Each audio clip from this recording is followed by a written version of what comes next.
Yeah, I see a green dot. That's a good sign. Good. Okay. But yeah, I think there's that streaming key may have just been a little bit off.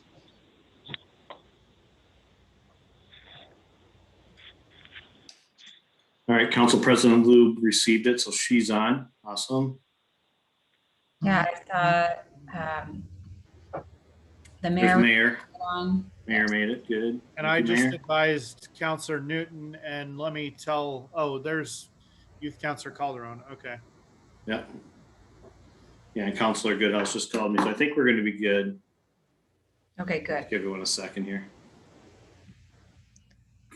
Just FYI, we are live streaming. We wanted to make sure we had that up and running. So we'll be calling the meeting to order here in just a moment once we have everyone.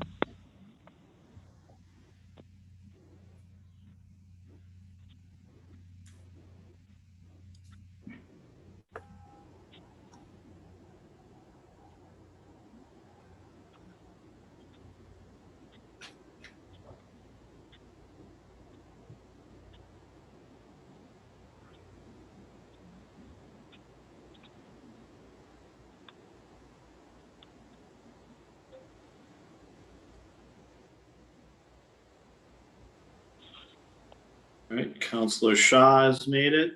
Hello. Councilor Newton. So just Councilor Goodhouse, I believe, right? I don't see him yet. I think so.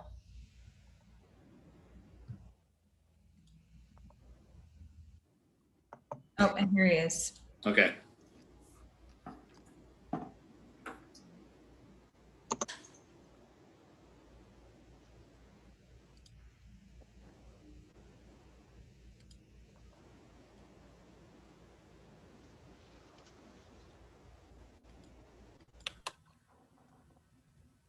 All right, looks like we have everyone, Sarah.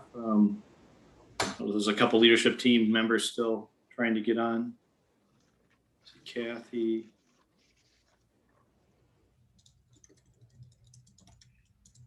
I actually lost power this morning, so I was a little panicked that my devices were going to work, but I figured it out. Wonderful. Proving we're an agile, flexible organization. I have a gas blower on my right ear right now, so see how I can manage with that for a while.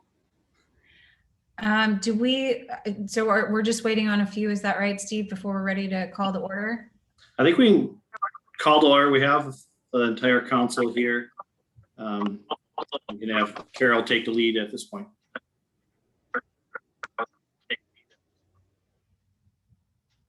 All right, Carol, are you gonna do the? This is Carol. Can you hear me? Yes.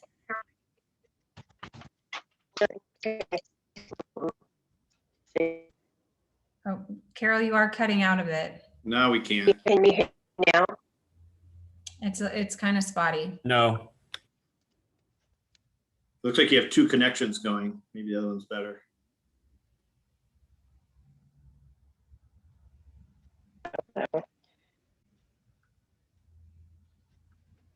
Okay, so can you hear me? I can do roll. Still can't hear. Yeah, Carol, it's still not You great. still can't hear? Oh, not better. Okay, let's try my phone.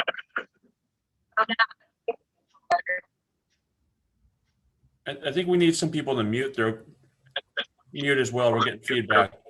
Toby's on twice. Brian's unmuted.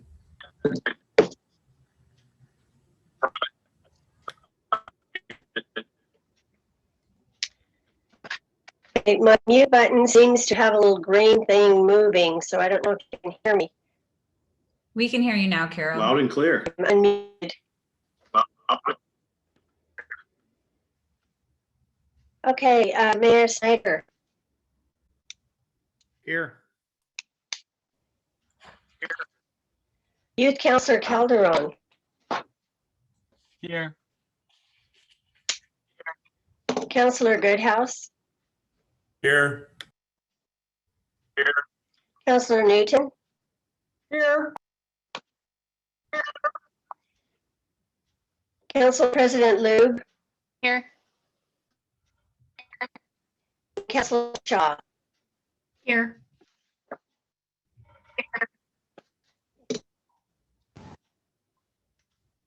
Okay.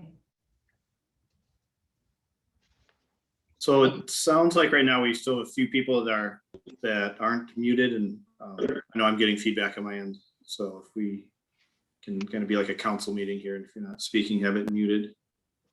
Sarah, are you ready to go? I'm ready. All right. Well, let's turn it over to Mayor Snyder here to kick off today's discussion, and then we'll hand it over to you.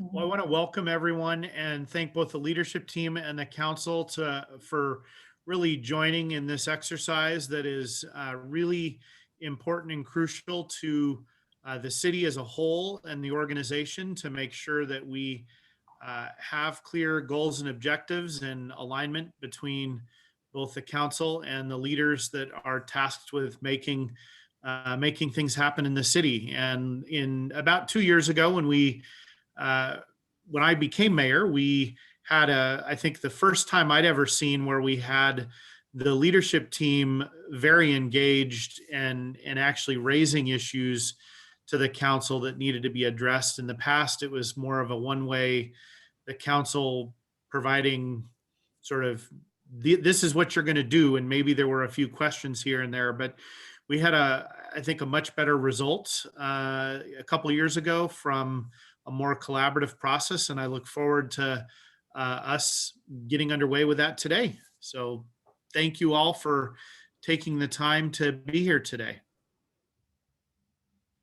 All right. Thank you, Mayor, for those introductory comments. And I just want to say thank you to everybody for your efforts in helping to prepare for today's workshop, today's advance. I know it's a lot of effort, and it's a big commitment to take an entire Friday afternoon and part of your Saturday to commit to this. But the work that we did in advance, I think, will help to get us off on the right foot and to help get you guys off on a good start for the next couple of years as you work to advance your goals and serve the Tigard community. So I want to get us started by just taking a look at our agenda. I know we've all embraced lots of new technology this year. One of the tools that I use, the council got to preview this as part of our initial training, is Mural. And so I'm going to go ahead and shift over to our Mural whiteboard so we can take a look at our agenda and our outcomes for today. Just a moment.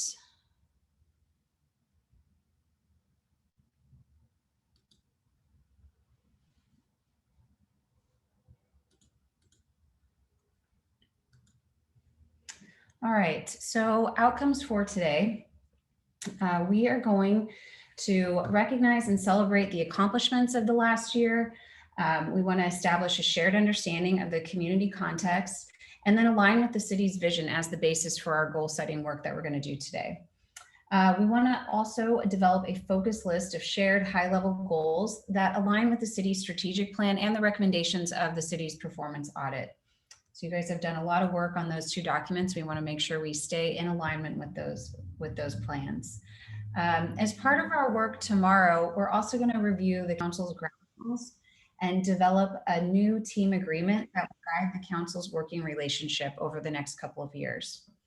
We'll also have some discussion on a team agreement today talk about the team dynamic of council and staff as part of today's work. And then last, in that vein, we want to build a collaborative and aligned team between the council and staff to advance the council's goals. So that's our focus for this advance. And the agenda as far as how we're going to get there. For today, we're going to start out, we're going to set some intentions to be really intentional about our work together and review. We're doing our agenda review right now. We'll reorient to our goal process so that you guys know the process we're going to move through to get to those goals. We'll talk briefly about participant roles. We'll establish some ground rules to help keep us on track, and we'll do a team warm up. Then we'll shift into looking back and looking ahead. So that'll be our review and celebration of the 2020 accomplishments. We'll get aligned with the city's vision, and then we'll jump into that context mapping exercise. So again, that will be where some of the pre-work will come into play. I'll share some of the challenges and opportunities that you guys highlighted in your interviews and in your surveys. And then we'll add to that, we'll discuss some of the themes that came out, answer any questions that might come up as a result of that review, and then just maybe share some team insights that, that come to mind as you look at all of that in one big picture. So that's all to gain that, to have that shared understanding before we get into the goal setting piece. We'll take a quick break, 10-minute break at 1:35. And then when we come back from that, start in on the idea mapping for the goals. So that will be small group breakout sessions where you guys will have a chance to, with that shared understanding, think about what do we want to work on for the future and start to get all of those ideas down that will eventually refine into goals. So we'll do the small group breakouts and then we'll come back together for the team discussion. Any members of the public who are watching today's broadcast, just know that as during those breakouts, you'll get to view whatever's happening in the general session. And then when the small groups come back, they'll do that report out so you can hear what they discussed during the breakout sessions. We'll have some team discussion around that and then take another break.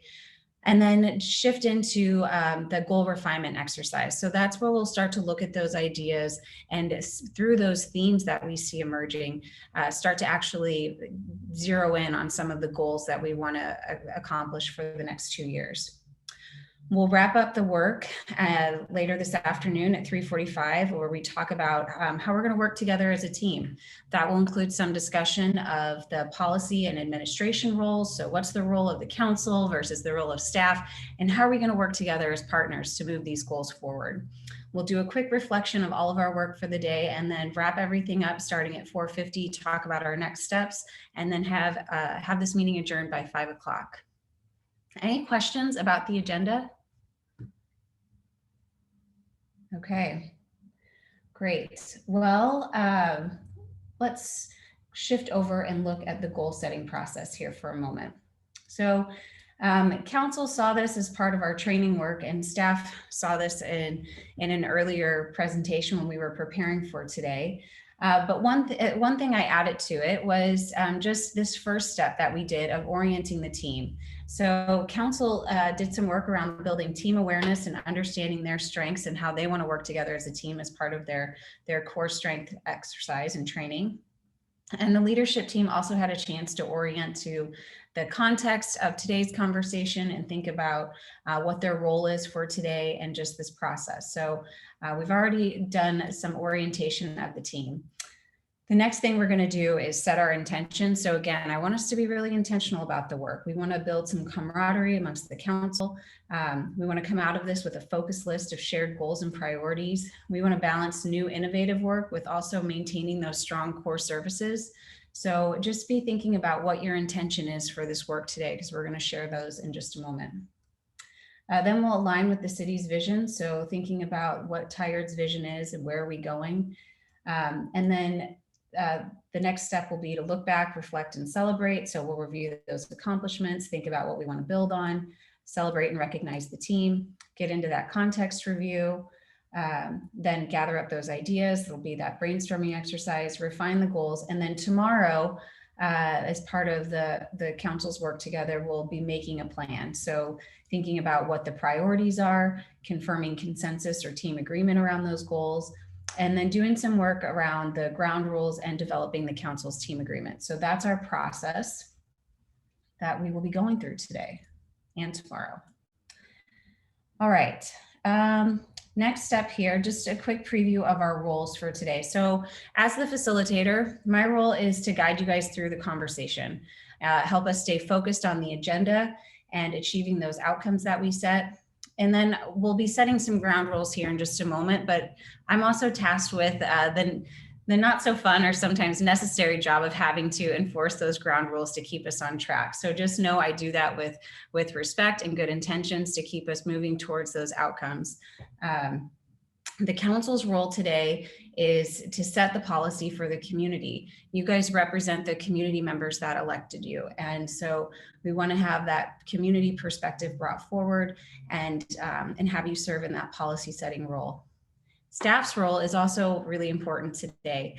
You guys do this work day in and day out. And so we want to hear those ideas, experiences, and that perspective. You bring a lot of valuable technical expertise to the table. So we hope to see that really surface in that idea mapping exercise and support the council as they think about policies and where they might need some support if they have questions or need that expertise. Any other comments or questions about roles? Everybody good? Okay. Then the next piece, this is where I need everybody's participation, is we need to set some ground rules. So ground rules, or we could call them ways of proceeding, however you want to refer to them, but they're to help us move through our work in an effective way and make sure that everybody can safely engage and participate and make this time as productive as possible. So a couple rules that I just have that have been great practices for virtual meetings is, first of all, let's all be patient with the facilitator and the technology, each other. If you need help, please ask for help by just speaking up, or you can put something in the chat. Sometimes the chat can sometimes be hard to monitor when we've got all these different screens going, but I do my best to try and pay attention to it. But if for some reason I don't see your chat message, please speak up. Don't struggle or be disengaged because you need some help. Let's make sure that we provide the help and support everybody needs. Next one here is just, if you could raise hands to speak in a virtual environment. It can get really hectic if everybody's trying to talk and share great ideas at once. So you can use the hand raise feature. Because I have dual screens going here, you can also physically raise your hand and I'll recognize you that way, whatever works best for you. The next rule here that just for virtual meetings, ensures we're effective, is to keep cameras on during the meeting as much as you possibly can. I understand there are occasionally the circumstances, because we work from home and have family members or other responsibilities there. Sometimes that can be a challenge, but as much as you can, please keep cameras on during the meeting and just wait until a break comes up to be able to turn them off. And just to let you know, on the screen, if you're not on camera, I have the squares hidden, so so that we can focus on the faces in the meeting. Let's see. And then this last ground rule, this will be more so for tomorrow when we finish that goal refinement phase, but it's really for the council. Just to know that goals will move forward. So as we get into that refinement process, and maybe we're having some discussion or debate around which goals should move forward, those will move forward with consensus or majority support. And the reason for that rule is that we want to make sure that there's not just a one-off goal getting put forward by an individual counselor. So I'll poll everybody to make sure that there's a majority support or consensus of the council that wants to move something forward. So we make sure that there's support from the whole team. So those are the ones that I use for virtually every council retreat virtual session. So, but I'd love to hear from the team. What else do you guys need to make sure that we're successful in this effort? I'm going to stop sharing for a second so I can see everybody's faces.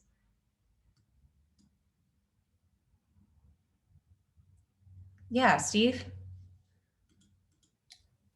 I would suggest a combination of listening first and asking clarifying questions, so we have a common understanding. Okay. Or don't have a misunderstanding what someone's saying. Great, I'm capturing that. Others? Yeah, Mayor Snyder?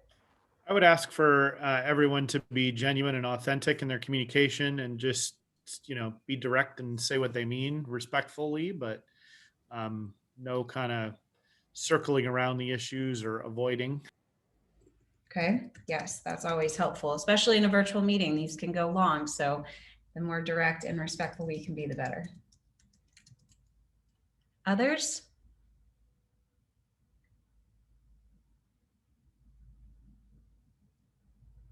Is this like the post-lunch quiet crowd? All right, because I know you guys have a lot to say. You're saving it for the goal setting, I'm assuming. All right, last chance. Any other rules? Not a rule, but to be authentic to the mayor's point, having just ended a work day and immediately jumping into council, it's just I should have allowed more transition time. So I'm trying to make a mind change. Okay. Yeah, so just let's respect that. Yeah, this Friday afternoon, end of the week, and lots of Zoom meetings happening throughout the week, or Microsoft Teams, or whatever other platform you participate on. So I recognize that it'll take a moment here to get centered, and we're actually going to take some time to do that. One other thing I might just suggest is, if you can recall from the core strengths training, is just remember that you guys all come into this work. I heard from staff in their surveys, and we got to do a little debrief meeting. They're really passionate. Their passion for their work, the passion for public service, really comes through strongly in their responses. And in getting to work with the council ahead of this, you guys really care about your community. So I think if we can just remember to assume positive intent, I think you guys all have the best of intentions to do the best work possible to serve the Tigard community. And although maybe there may be a disagreement that comes up occasionally throughout our conversation, if you can remember that we can assume positive intent from everybody, I think that makes for just a better team environment. Is everybody game for that? All right, excellent. One other thing I'm going to share in the chat with you is if you would like to join on the mural board, you're welcome to. I've got most of it pretty locked down, so you can't move anything or mess anything up. So I'm going to go ahead and paste that link into the chat. And if you'd like to virtually join, it can be really helpful to be able to kind of see the whole big picture coming together. Let's see if will let me do it.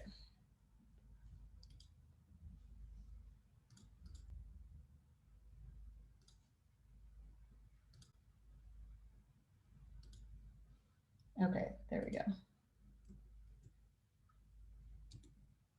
So I just placed that in the chat, so feel free to join me on the mural board if you'd like. Okay, so next up, let's do a quick team warm-up now that we've got our ground rules in place. So as I mentioned, I know it's been a busy week, busy day. So just take a moment to maybe take a deep breath and just kind of center yourself around this work that we're doing today. This is intended to set your direction for the next couple of years for what you're going to work on for your community, within your organization. And so just I want to try to move through this meeting, each of us, with a specific intention in mind. You know, think about what you want to get out of it, and maybe why this work is important. So reflect on that for a moment. And we're going to go around and do a quick share of our intentions. And then the other thing, if you would, also, I just recently read this Matthew McConaughey's book, Green Lights. And one of the fun things he incorporates into it are these bumper stickers throughout, either cool bumper stickers that he's seen throughout his life, or bumper stickers that he thought that need to be created or need to exist in some format. So bumper stickers include fun sayings, maybe inspirational sayings, something that motivates us. So if you were to have to create your own bumper sticker, what would that be? Maybe something that's related to why you enjoy working with the Tigard community, what inspires you. It could be something totally fun and goofy that you're thinking about for the weekend or for just the season. So if we could go around and share your intention and share your bumper sticker. I'll give you a moment to think about it. And then the format we'll do is I'll ask for a volunteer to go first. And then once that volunteer goes and shares, they can call on the next person.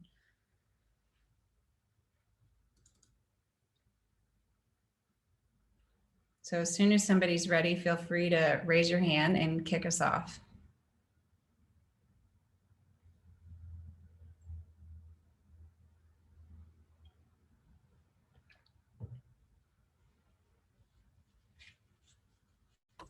I'll jump in. All right, Councilor Goodhouse, thank you. So a bumper sticker and something I've used even for my day job for a kind of a slogan, and something I've kind of gone by for a long time, is the only limitations in life are those of the mind. I think that a lot of times that, people say you can't do something, or that's impossible, or that hasn't been done. But I think the only limitations is what your mind says you can or can't do. And if you have an open mind and an open perspective, you can do anything. All right. Thank you for sharing that. I love it. And then what's your intention for the day? Intention is to really consider the entirety of the city of Tigard, our effect in the region, and really encompassing everything from our citizens to our businesses to the way of life it is, and the quality and way of life we want for all residents, citizens and businesses. All right. Perfect. Thank you. Who wants to, or who are you going to call on next? I'll throw it over to the chief. Okay, first of all, I'm not a bumper sticker person, so I don't have any and don't do it, but I always thought this was a green leaf Birkenstock type thing, but given everything that I've gone, the world has gone through, that coexist bumper sticker that you see, I think it would be, if I was going to put anything, I'd probably put that and actually look beyond what I used to interpret that bumper sticker to mean, and really just embrace all of our differences and, kind of be kind to one another. My intentions are to hear everybody's different viewpoints, what they bring to the table, to look beyond my own area of responsibility, meaning the PD, and how, as an entire city, so as a city leader, how can I help us move our goals forward? So getting beyond just police stuff and being an active leadership team member. And with that, I will punt it off to Liz Newton, Councilor Newton. Thank you, Chief. All right, Councilor. Thank you, Chief. Really quick, I kind of do look at bumper stickers, and one that I saw recently that sort of resonated with me was, in a world where all things are possible, be kind. And so I thought, given everything that's going on right now, that sort of was simple to me. In terms of intentions, I'm thinking about the work we do and how important it is to everyone in our community. I will say I've been really affected by the discussions we're having at the Public Safety Advisory Board, and it's really given me a new appreciation for being mindful of the priorities we set, and it being necessary to think about everybody in our community and making sure we're equitable in how we provide services and think about the things that our community needs us to provide for them to live healthy lives here. So, All right. I will punt it to Halstead. Thanks, Councilor Newton. Good afternoon, everyone. I am going to, as my bumper sticker, I'm going to choose something that I saw and I wrote down, and now I can't remember where I saw it, but I really liked it. It's be weird, be transparent, be authentic, be yourself. And my intention today is to consider the people who aren't at this table as we try and move forward as a city to think about issues of equity, diversity, and inclusion, and those people who aren't in this specific group of leaders, and consider them. And I will choose Councilor Shaw. Thank you. I'm similar to the chief. I'm not really a bumper sticker person. If I were, I'd probably be proud to be a citizen of Tigard and proud to be a council member. My intention is to listen, to be open, to be mindful of other perspectives, and to help be collaborative so we can make sure the next 2 days are beneficial to not only us as a team, but for the city. And I will pitch it over to Kenny.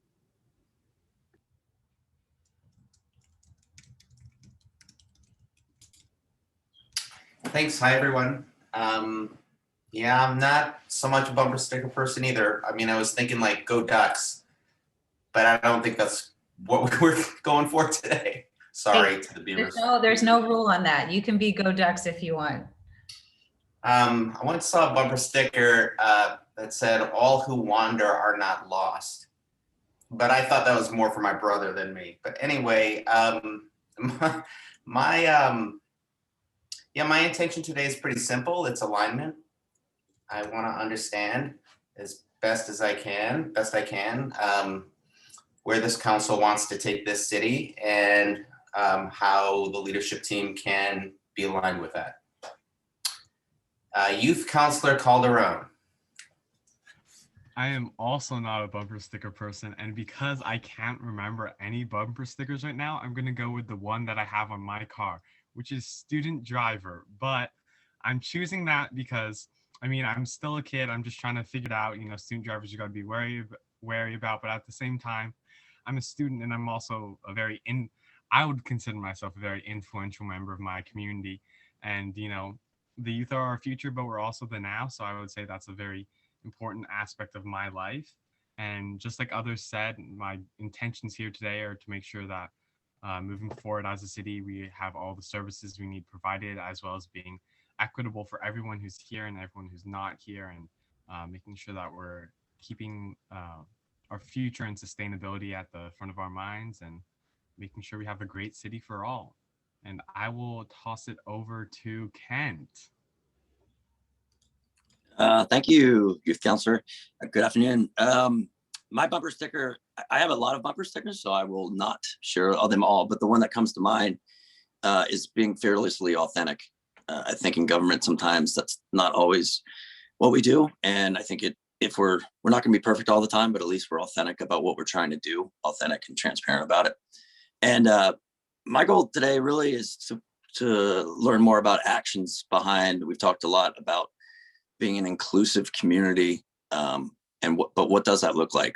How do we have that represented in our boards, commissions, elected officials, staff? I think there's a lot of work to be done in that area, and I think there's a lot of expectations for us. And so to embrace this opportunity to move those forward. So let's see, I'm gonna go with Nadine. I'm gonna call on Nadine next. Thanks, Kent. So even though I did grow up in the age of bumper stickers, I don't have any. If I was going to make one up, I would say let's keep moving. And I like that just because it can encompass any part of your life. And it's whether it's lifelong learning or being active, engaging with people. I love it. I love the idea of having a life that's full. And so moving kind of encompasses that for me. And then in terms of intentions for today, it would be to be 100% present as we discuss where the city's headed, and to leave the meeting today 100% committed to helping those goals move forward over the next 2 years. And I will send it to Toby. Thank you, Nadine. So I will share the one and only bumper sticker, and part of the reason when I like the bumper sticker too, it's actually a magnet bumper sticker because I don't like sticky bumper stickers. On my car, I actually have a bumper sticker that says "Just made the Kessel Run in 12 parsecs." So for those of you that are Star Wars people, you'll know what I'm talking about. Can you and repeat? Can you repeat? Pardon? Can you repeat your bumper sticker once more? Just made the Kessel Run in 12 parsecs. So if you're Star Wars people, you know what I'm talking about. In terms of my intention today, my intention today is my intention, I think, for my job every day, and for the whole reason I got into this profession, which is to be helpful. And so I know council has a lot of work to do, and anything I can do to help council through that process today, happy to do it, happy to be here. And so we're starting to run lower on number of people. I believe, Council President Lube, have you gone yet? No, I haven't. Okay, pass it off to you. Thanks, Toby. I think I'd like to start with my intention, and it's, you know, for us to come together to be community focused and to have a clear vision for the city of Tigard. That's really important for me to come away from. And then, you know, kind of like Kenny, my sticker would be "Go Ducks." I have the O on my car and that's about it. But I'd actually like to reference, I think, a lawn sign that I have currently in my lawn, and it goes to being community focused and thinking about all members of our community. And it's that, science is real, Black lives matter, no human is illegal, love is love, women's rights are human rights, and kindness is everything. And to really lead with those ideals when we're thinking about the community and what kind of community we want to live in. So that would be my bumper sticker / yard sign. And with that, I will tag Kathy. Good afternoon, everyone. I too will start with the intentions. So my intention is just to be helpful and to move us forward and help lift community up and our performance up and each other up. As far as bumper stickers, I am in the camp of nothing is on my car. Like, I wash it every day, like it's clean. I never drive it, but I don't have any bumper stickers, but I do carry this little card in my wallet. I have about 6 of them that I pass out. And it says, everyone has a voice. It's our job to hear them. So if I were to make a bumper sticker, which I would never do, that would be it. So I will pick, Mr. Mayor, I don't believe you've gone yet, have you? There you go. All right. I'll do my intentions first. I want to reflect on the recent past. I want to hear particularly from new members of the council and the leadership team about, their new goals and perspectives, things maybe I haven't heard before. I also want to recognize, as we're having this conversation today, it's my intention to make sure that I'm reflecting and recognizing on the significant social change and transformation around many things that are, I think, changing more rapidly in society and in our community than they have in decades or even longer. The last year has been, one like that. And I think it's really important that we're reflecting on that as we're thinking through our goals. In a lot of ways, COVID has really exacerbated a lot of inequality issues that were already present in our community, and further separating people that have a lot of resources from those that don't. And that shows up in social inequality, racial inequality, injustice in general, healthcare outcomes, educational outcomes, et cetera. And I think we just need to be really aware, and I need to be really aware, and it's my intent today to make sure that all of that is part of the lens that I'm looking through as we're working and thinking about the next couple of years in Tigard. My bumper sticker, I'm going to go with, you have 2 ears and 1 mouth for a reason. Use them in that proportion. All right, let's see. Who have we not heard from yet? Dana, Brian, and Shelby. Okay, Dana, why don't you go ahead and go next, and then we'll hear from Brian and then Shelby. Okay, thanks. My bumper sticker would be, a small change can make a big difference. And to me, that means so much in local government, because the kinds of things we want to do and accomplish are so big. And sometimes they feel insurmountable to the directors, to council, to the community probably. And so I like that focus of, sometimes you just got to take a small bite and keep moving. It's back to Nadine's keep moving forward notion. But if you keep at it, small things will add up to big things.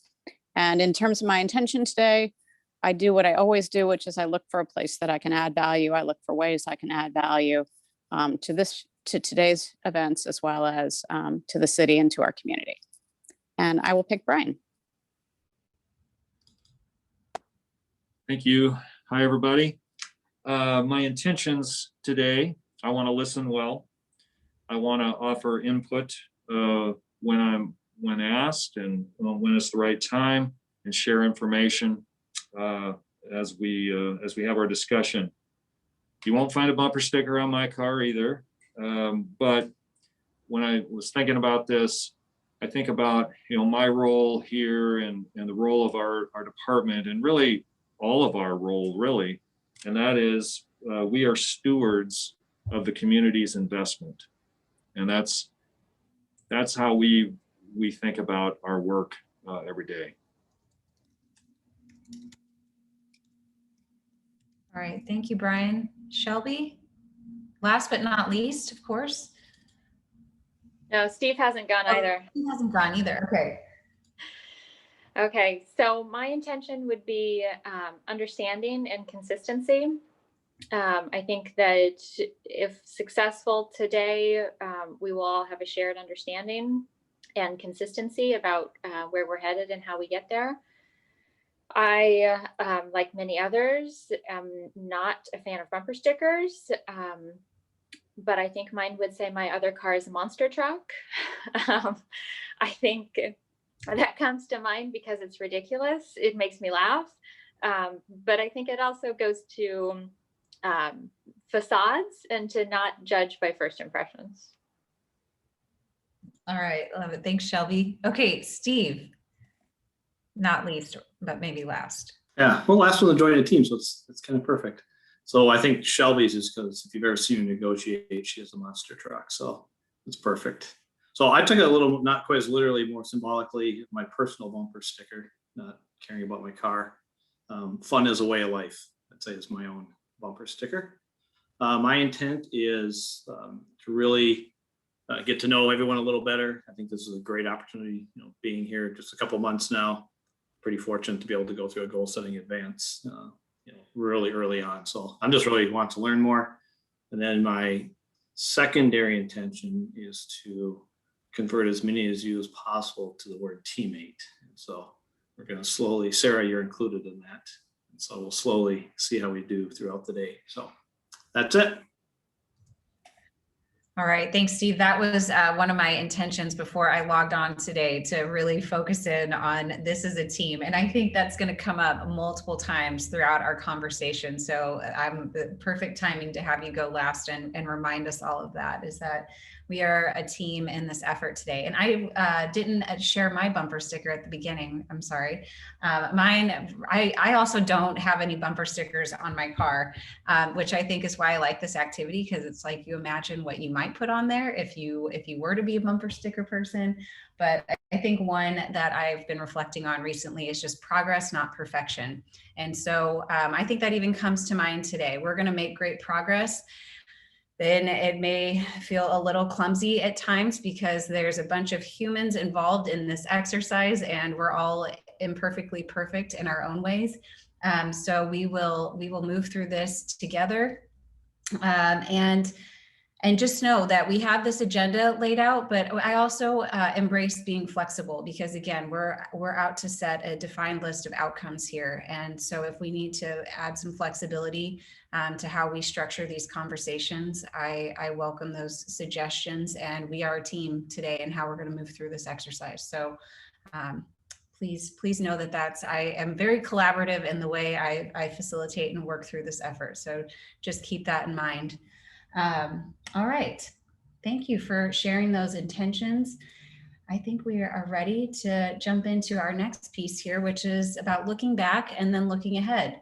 So let's talk about some of our 2020 accomplishments. I'm going to go back to our screen share. So you can see, I asked staff, so council, I don't think we talked about this. I already did it. So I asked the leadership team, some of our fellow teammates here, to talk about some of the accomplishments that they're really proud of when I surveyed all of them. So I have a great list here to share with you that they came up with. And I'm going to zoom in on that so you all can see it. And so let's just take a moment. So we've got there's a lot of things on this list that are relevant to the shifts and transitions made due to COVID and the pandemic. And I think it's just kind of amazing. If you look at all of these, there's quite a few. So just progress on goal areas in the work in downtown, the Tigard Triangle, River Terrace, Washington Square, innovation that sprung up as a result of COVID pressures, how the PD responded to the pandemic and outreach during during this time and transparency work after George Floyd. There's been, and your DEI work, you guys have already begun to track some of the minority, women-owned, emerging small business. I'm not sure what all of those acronyms stand for, but I think I got the majority of them. You've provided a lot of technology solutions for internal teams in the midst of the pandemic to keep everybody working remotely. You developed partnerships with local organizations to focus on those minority, women-owned small businesses. Utility billing, customer service in multiple language, accounting for millions of federal relief CARES Act funding, expanding utility aid programs. The Tigard Library, it has continued to serve the community throughout COVID-19. This procurement and implementation of Total Tyler Enterprise Resource Planning System. A lot of staff members, or a lot of team members had that listed in as just an accomplishment that they're really proud of, and something that's really big and important to the city that's underway. Expanding court services, providing hearings by phone, recruitment for Parks and Rec and Green Infrastructure Manager, and a new recreation coordinator, completion of a city hall remodel. So there's lots of things on here that you can read. I just highlighted a few. And successful passage of a police services levy. That one was mentioned multiple times in the staff survey. So lots of accomplishments. Is there anything that the council would like to add, things that you don't see maybe on these virtual sticky notes here that you'd like to recognize the team for, or that you're particularly proud of? Yeah, Councilor Newton. Well, as you were starting to talk about that, I thought about, well, the creation of the Public Safety Advisory Board. You know, I thought about that. I also wanted to just express my appreciation to the team for everything they've done to pivot so well on all the stuff that we've done to address the effects of COVID on our community. I mean, they've done a stellar job.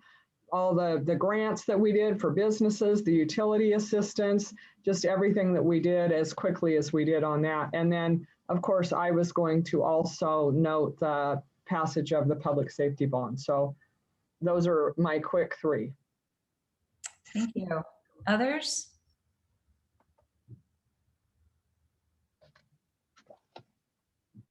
Any other accomplishments we want to recognize? This is a great list. You guys have done quite a bit and kept your organization running and providing great services to your community. Yeah, Councilor Goodhouse.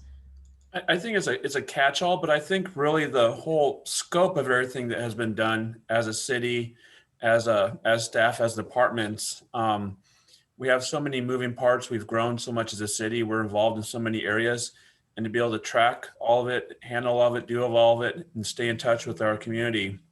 I think a catch-all, as you kind of alluded to start this off, as a teamwork, just how the city has been able to do a whole lot and approach and get a lot done throughout the city. All right, thank you, Councilor Goodhouse. Yeah, Mayor Snyder. I'm just looking at I'm trying to make sure I'm not repeating something. I didn't see this specifically, but I could be missing it. And that is that I'm really proud over the last couple of years what both the council and teammates have done to make and really elevate our community engagement efforts to a point where the community really notices it. I mean, I hear that's probably, especially from people who maybe don't agree with the council, the majority of the council, or even just me from a political standpoint, all of them, like there's no one that doesn't recognize the efforts that we've put towards connecting, outreaching, and listening to people, even if they don't share our opinions. And I don't think that's easy to, like, when I reflect back on things that are like changes that are really hard to make, that kind of a change to me is really hard to make. And, you know, some of that started before the council 2 years ago, but I think we've really, you know, pushed it at a different pace and a different set of expectations for both the community, all of our teammates, and the council itself. So Was that reflected? Am I just repeating something? Sorry. No, I think that's a great reflection of something you guys have worked really hard at. So thank you for sharing and recognizing. Any others that the team would like to celebrate or recognize? Again, the purpose of this exercise is not only to give some recognition to the team, but also to kind of prime the mind with success. You guys have done a lot of good work, and we want to think about the good work that's on the horizon. So by just celebrating a few of these things, it starts to get us thinking in that success mindset. Any others that you'd like to mention? All right, well, you can all give yourselves a round of applause for the great work that's been done. And feel free, if you want to use the reactions in Zoom, you know, you can celebrate that way too. All right, before I stop our share, actually, I'm gonna go over our next piece of this. So that's kind of looking back on what we did. The next thing is just looking forward. And you guys have done a lot of great work on thinking about what your vision is for Tigard over the coming years and where the direction that you're headed. And so I just went ahead and place this vision statement into our graphic here. Is that Tigard's an equitable community that is walkable, healthy, and accessible for everyone. So as we think about our intentions, our personal intentions, I think this is kind of an overall intention for the city, your vision. It's the direction we're headed. So as we think about goal setting and the work we're going to do today, we want to make sure we stay in alignment with that vision. All right. Next up, we are going to do our context mapping exercise. So before I share that graphic, again, this is all done as part of, I put this initial graphic together as part of the information I gathered from the staff from the council interviews and from the staff surveys. And so I was able to glean some insights to get us started. But as we walk through these and share, I welcome you to just jump in and let's think about ways to add to this context. This is the purpose of this, is to get us all on the same page. This is our shared understanding of where we currently are and thinking about some opportunities or challenges for the future that we want to make sure that we think about, or that we're thinking about during the goal setting piece. So I'm going to shift us over to our context, go back to our mural board here.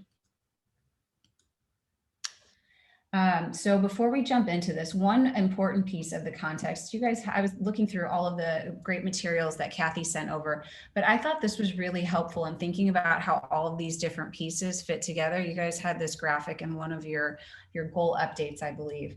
And then I just pulled this straight from your strategic plan. So first of all, you have these great strategic priorities.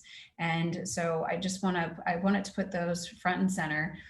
Setting the standard for excellence in public service and customer experience, create a well-connected, attractive, and accessible pedestrian network, and ensure development and growth, ensure that development and growth support the vision. And you have all of these various plans. So you have your strategic plan here at the top that provides that guidance for the next 5+ years. Then you have your department strategic plans and master plans. Then council goals that we're doing today, which is a 2-year document, which then help to establish those department work plans, division goals, and individual goals that are all set on an annual basis. So just keeping in mind kind of how these pieces fit together. Steve, anything that you want to mention about that? I know this is kind of fits into how you guys work as an organization. Nothing at this point. Thanks. Okay.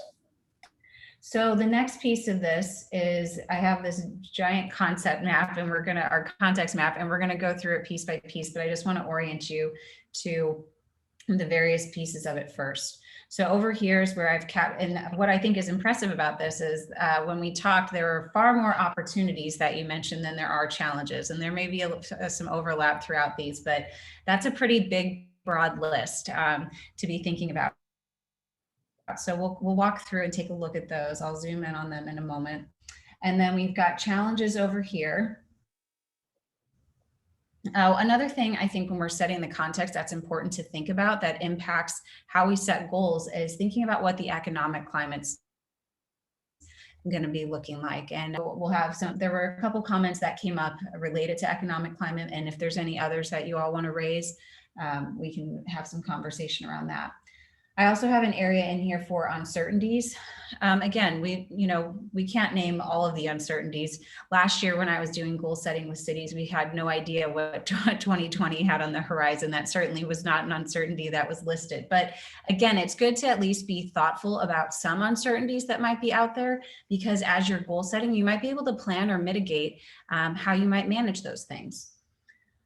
Let's see. Technology is another one that sometimes gets forgotten, but it's so important in how we do our work. And I think this year is really important. And as far as community expectations, what's that going to look like for the future? What kind of technology is going to support the services that you deliver in a way that the community expects? I think people have really embraced technology over the last year. And so thinking about maybe some of the impacts there. It's been an important topic in goal setting this year, especially. Political factors, there's always, being a governmental body, there's always some politics at play. And so again, thinking about what those are and how we need to think about that as part of the big picture as we think about goal setting. And then just an area, kind of a catch-all for any other community trends that come up as we think about the context. So those are our categories. At the top here, we have your 4 strategic areas that you've been working on. So again, I think it's good to keep those front of mind. All right, so let's start with our challenges, get those out of the way first.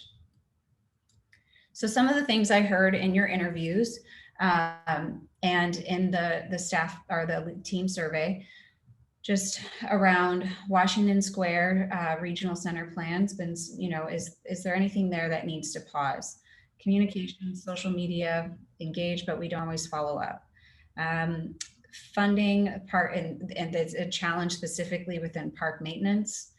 COVID recovery, how are we going to reopen? Transportation, the Southwest Corridor measure failed, and how are you guys going to address maybe some solutions there without that funding? Addressing racial justice and police reform, you guys have been doing a lot in that area, but what is there more? Just ensuring alignment between the plans. Homelessness and mental illness, we can't police our way out of this challenge. Building meaningful relationships with the Latinx and other historically underserved communities. This one could go here in challenges and uncertainties, but establishing a new normal. What's that going to look like, and understanding that things aren't going to just go back to the way they are, and how's our focus going to shift? And then reintegrating employees and team members to that in-person status is going to be a big challenge. And then finally, another one that came up was just developing a better position or plan for homeless community members. So as you think and reflect on those challenges, is there anything else that comes to mind that you find important to add to that list as we think about the context? Does that capture everything? Yeah, Councilor Goodhouse? I'm just trying to kind of look at everything. I think one of the ones I brought up was more of the opening up the contracting process we do to open up more to minorities, and maybe that's in there, but to minorities and or women-owned business, or those ones that maybe that are not able to bid on the contracts the city offers, to change the contracting process. And then another challenge I would say would be to have more of a interaction or communication between the city and downtown and Tigard, as far as some kind of a process that there's kind of a one point of contact between what's going on a regular basis as the downtown grows. That seems to be kind of siloed projects or different departments, but if there's one contact person that then can interact with all of downtown and regularly see what's going on, I think that would be a catch-all that would see from homelessness to parking to development to issues. There would be a free, open line of communication both ways. Okay, thank you. Other challenges? We can come back to this area too, but if something comes to mind now, let me know. Yeah, Councilor Shaw? I would just add, if there's any federal and probably more likely state unfunded mandates or items that we're going to be responsible for, but yet not have funding for or to do. There was a funding category that looked like it was more geared to park maintenance and maybe city, but that could be important. Okay, excellent. Yeah, Chief McAlpine. Our challenges with our facilities and that infrastructure, that's just not an easy fix, it appears to be. But they're clearly in the next 2 years a significant challenge for us.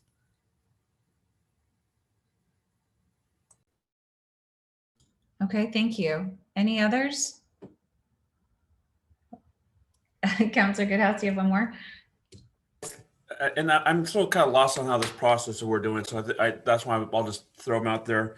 I know that from our past goals, we've had an issue still of somehow, probably after COVID, starting back up the conversation with the Bull Mountain residents on any kind of future annexation. I know that's a challenge that's still lingering out there, but it's been put on hold due to COVID. And then from recent conversations from council is with River Terrace South and West, working with Metro and doing bringing that into the urban growth boundary and work on the conversation of what to do with future expansion into those areas and developing that area out there.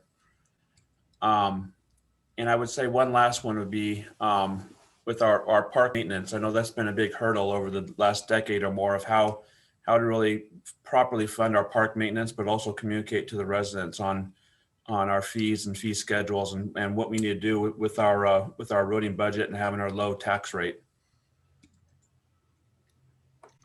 Sarah, I feel like this is Jason. I'm lost in where we're at right now. I mean, half of what was just said, I don't even know our actual challenges, but have we reviewed and gone through the opportunities in the same way? Or were you, I'm lost in the process now because there's things I'd want to add to opportunities, but I thought we were orienting to it. I just am lost. Sorry. No, that's okay. Let's, so we're covering challenges to make sure that we've captured all of those, and then we're going to shift over into opportunities next. Okay. Because some of what I think was just said some of those are actually opportunities in my mind, but I just, okay. So you reviewed some part on the left. What was the part on the left we already reviewed? We haven't reviewed any of those in specifically. We just talked about just the, we're just starting this to go through. So why don't we just take a look at opportunities here for just a moment and see what's up there, because there may be some duplicates and we can make sure we get stuff mapped out in the right spot. Well, and before we do, I mean, even what weren't some of the things that were just listed already in the challenges? I mean, and maybe we're just brainstorming now, but like park maintenance was specifically called out as a challenge earlier. It was, and so it's already in there. We mentioned the funding park maintenance, and so I just, as he was talking, I just captured it again. Okay. All right, I'm just trying to follow where we're headed with this. Okay. So again, just trying to, the whole goal here is to have a shared understanding before we move into the goal setting. So opportunities that came up through the outreach: environmentally conscious and becoming a sustainable city, developing a climate action plan. City could examine their city functions, electrification, equipment replacement, building codes, et cetera, and put a climate action plan in place. The Public Safety Advisory Committee, so they're looking at things like body cameras, changing cars and uniforms to soften the look, alternate response to 911 calls for mental health, hiring practices, policies. So those are some of the opportunities there with that group. COVID, recognizing that a lot's been done, but making sure resources continue to be available for things like grants, utility assistance, being clear about how things are being funded. There's some concerns around use of utility fees, and so just being really transparent. Regarding communication, there's the need to engage the community. Communication plans could focus on the messaging versus the tools, and having the data and detail on our website and information available, but key messages should be the focus and the most important part, and having a clear call to action. We already touched on this, but DEI and the contracting process, making it more accessible for minority, women-owned, small and emerging businesses. Focus on employee engagement and building a leadership program to help build the bench strength of our teams. I'm going to shift up here to the top. Transportation. So you guys are landlocked by 3 major highways and need to figure out some sort of solution for this issue. An opportunity recognized is to be able to incentivize different employment opportunities in Tigard, and how to, you know, if we have local job opportunities, could that help to alleviate congestion? In urban renewal. So again, this was some of the stuff. I think this is some of these things are challenges and opportunities.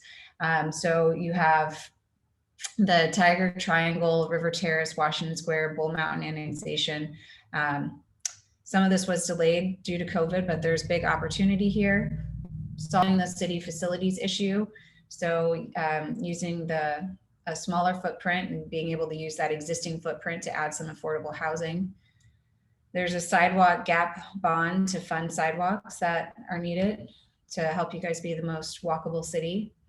Parks and trails are a big priority. You guys are in the midst of a parks master plan update. Continued collaboration with social service providers. There's an opportunity for a South City's mental health response team.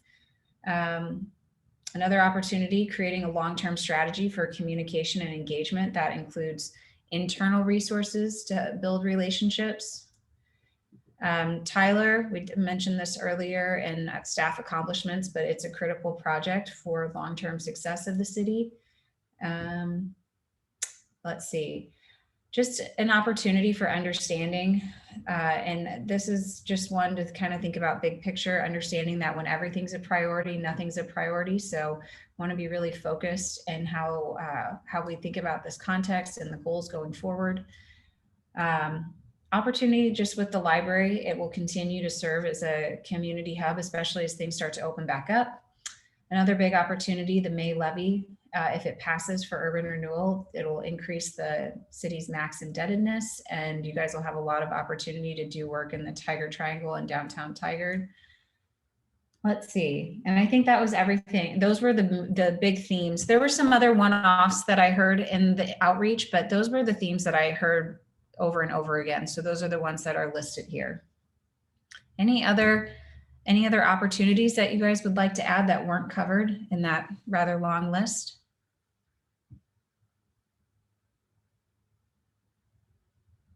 Mayor, did you have another one that you wanted to include?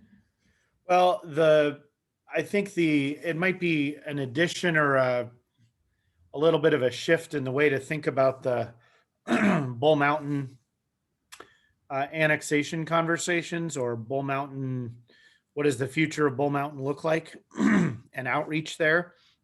And that's because the county, I think it's becoming more and more clear that the county realizes that they really are not able to provide urban services. And so they're going to be, I think, in the next few years, pushing all of the unincorporated urban areas, pushing in discussions with communities like Tigard, Hillsborough, and Beaverton about the areas that are immediately around them that, have been planned to eventually end up in cities.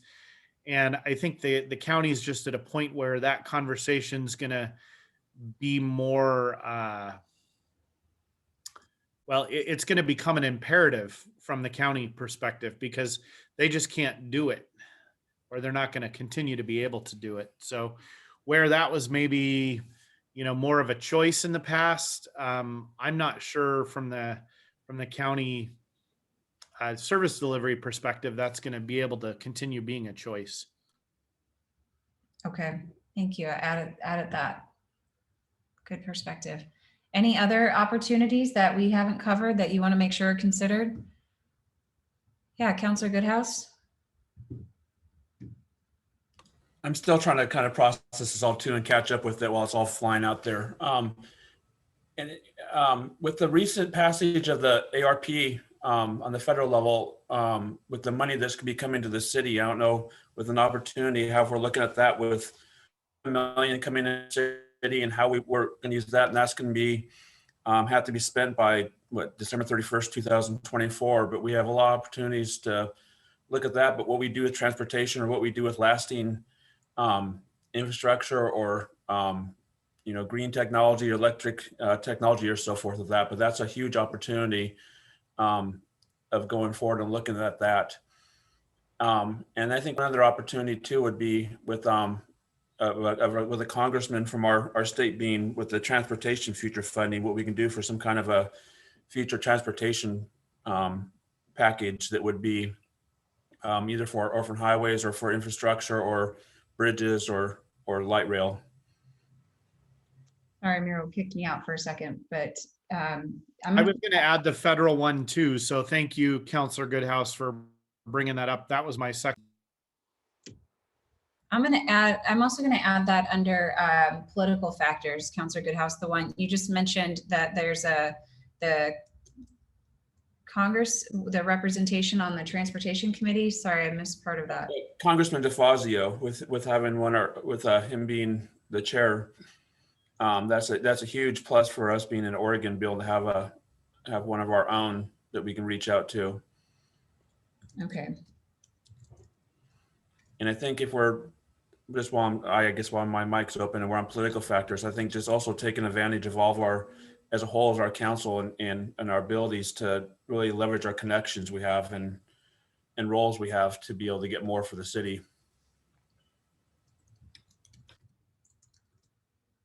Okay, thank you. Any other opportunities that anybody would like to comment on, or even political factors, since we've kind of shifted conversation over to that area?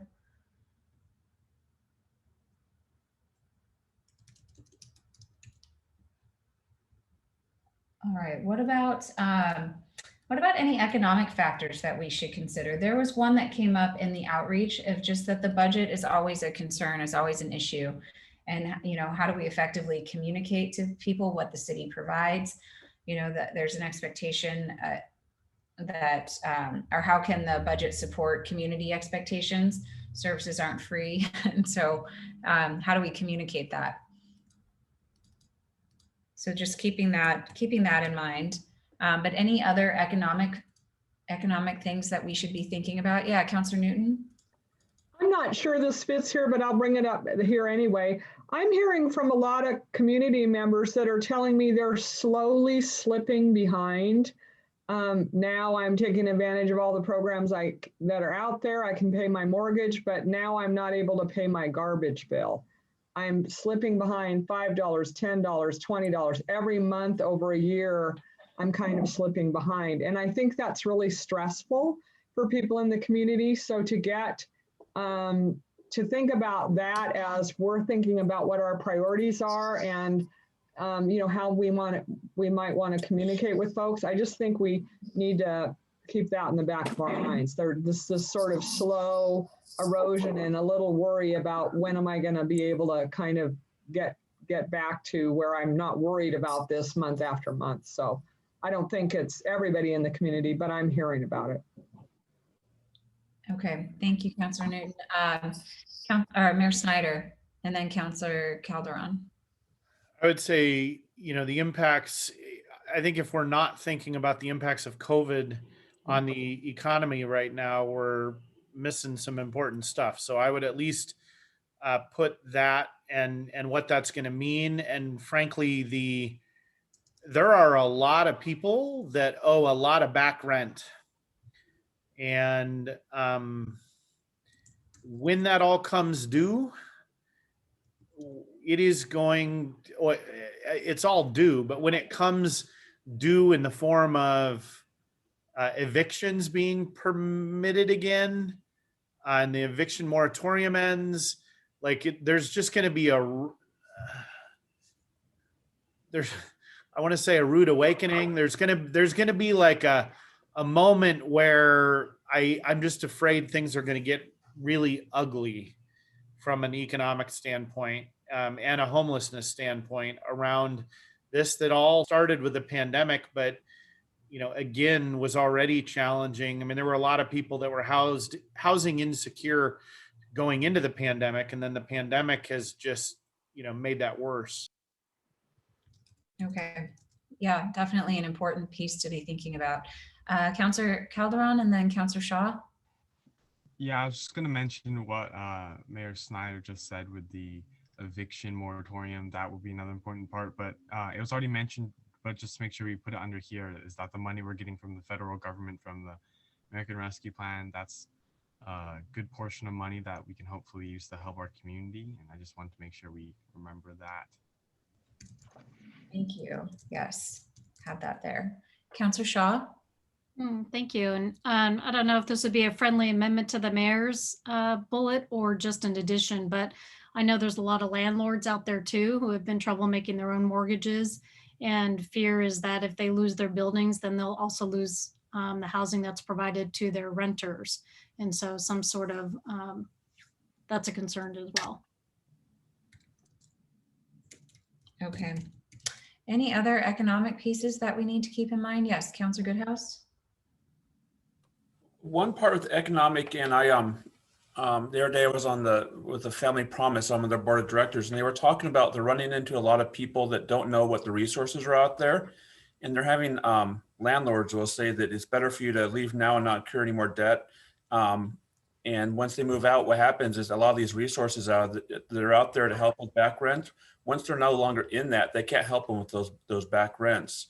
So the city doesn't have to necessarily always fund all this, but I think there's a lot of information, a lot of resources, a lot of processes the city could help with, whether we hold a forum to go over it with people, we figure out a way to send the information out, but there's a lot of resources out there too, that even with people that with Medicare health plans, where there's things and services that can help them with their insurance or car repairs or things. There's a lot of resources out there. So if the city took more of an action of providing the information for people that either are struggling or maybe having back rent, of where they can go and how they can do it, I think would be a great economic factor.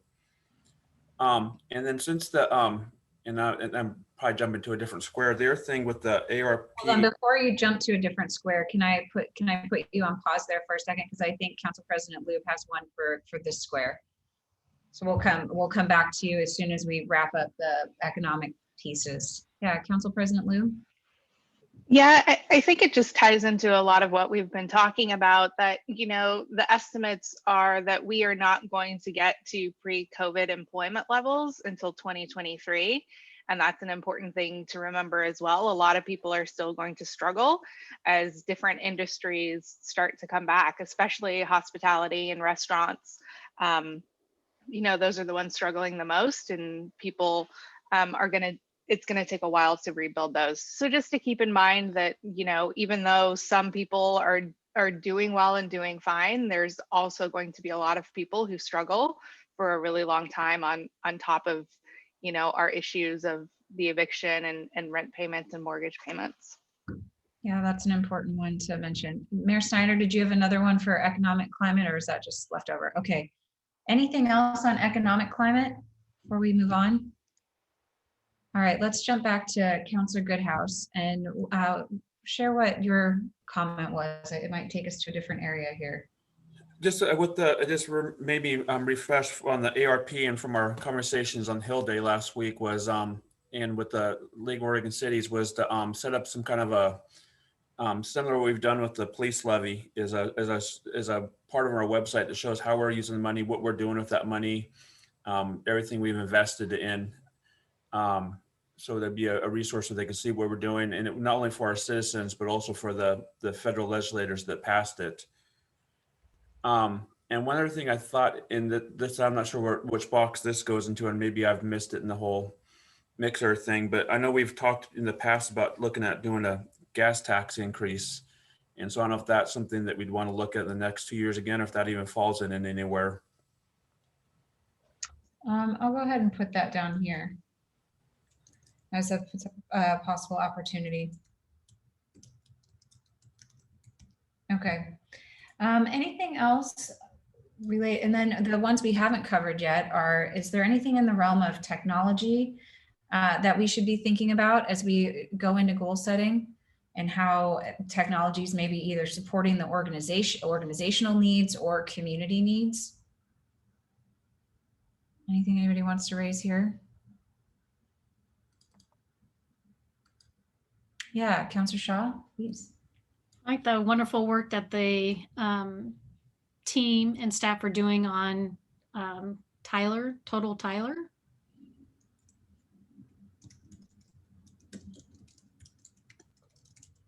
Okay. Councillor Newton?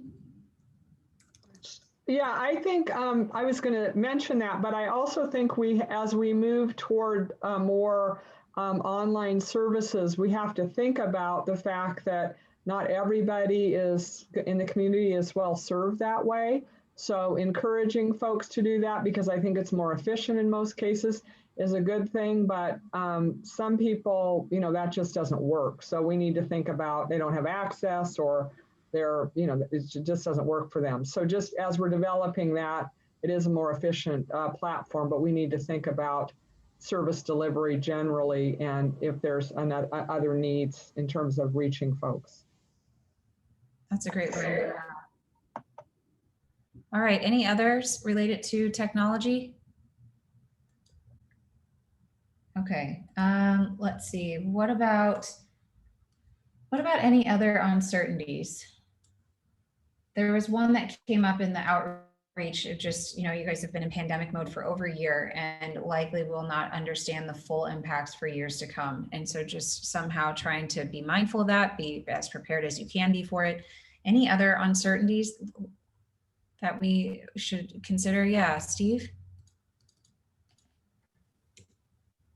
Kind of a higher level uncertainty, but just from a capacity standpoint, will we have both the teammate as well as the financial capacity, to advance everything that we're talking about. And that's why obviously the prioritization is so important, to make sure that we realize what are the main priorities so we can align our resources accordingly.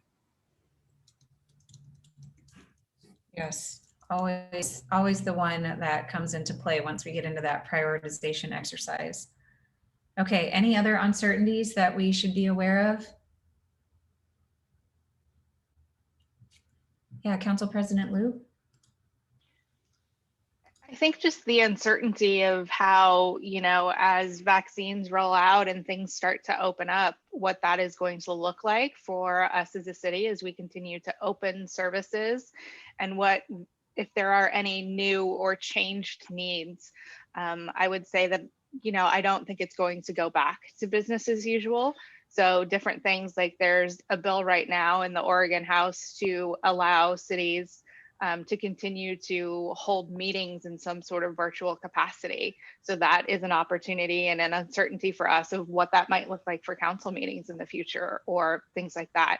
And so just how everything continues to open up. Yeah, that's a good one to be considering. Yeah, Chief McAlpine.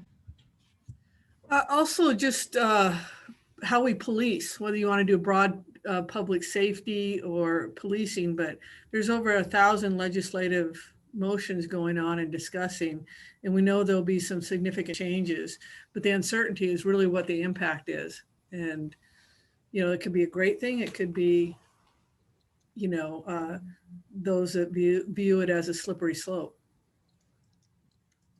For example, just as a more to add context to it, on homeless, yes, we've decriminalized it as we should, but there's a good portion of our community that thinks we should be policing and cleaning up these encampments, that we should be enforcing things, and those laws are long gone. And so educating our community on what our capabilities are, and it'll be very similar to policing, just drugs and all of that, legalizing portions of that and what the outcomes are. We don't know what the outcomes are. It's very uncertain times. Yeah, and again, another important uncertainty. That's kind of a theme that's come up in a couple areas as far as that example goes, homelessness and how that's going to play out. All right, any others? Councillor Goodhouse.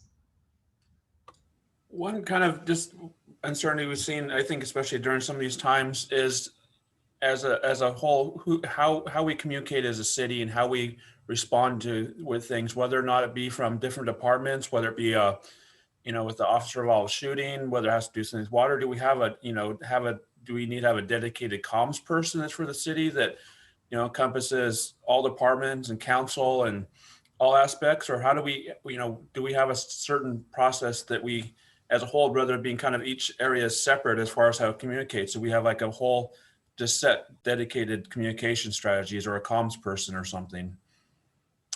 I think some of that will come up today. I think part of that also is going to play into your council ground rules, where we'll have a little bit of discussion around that tomorrow as well.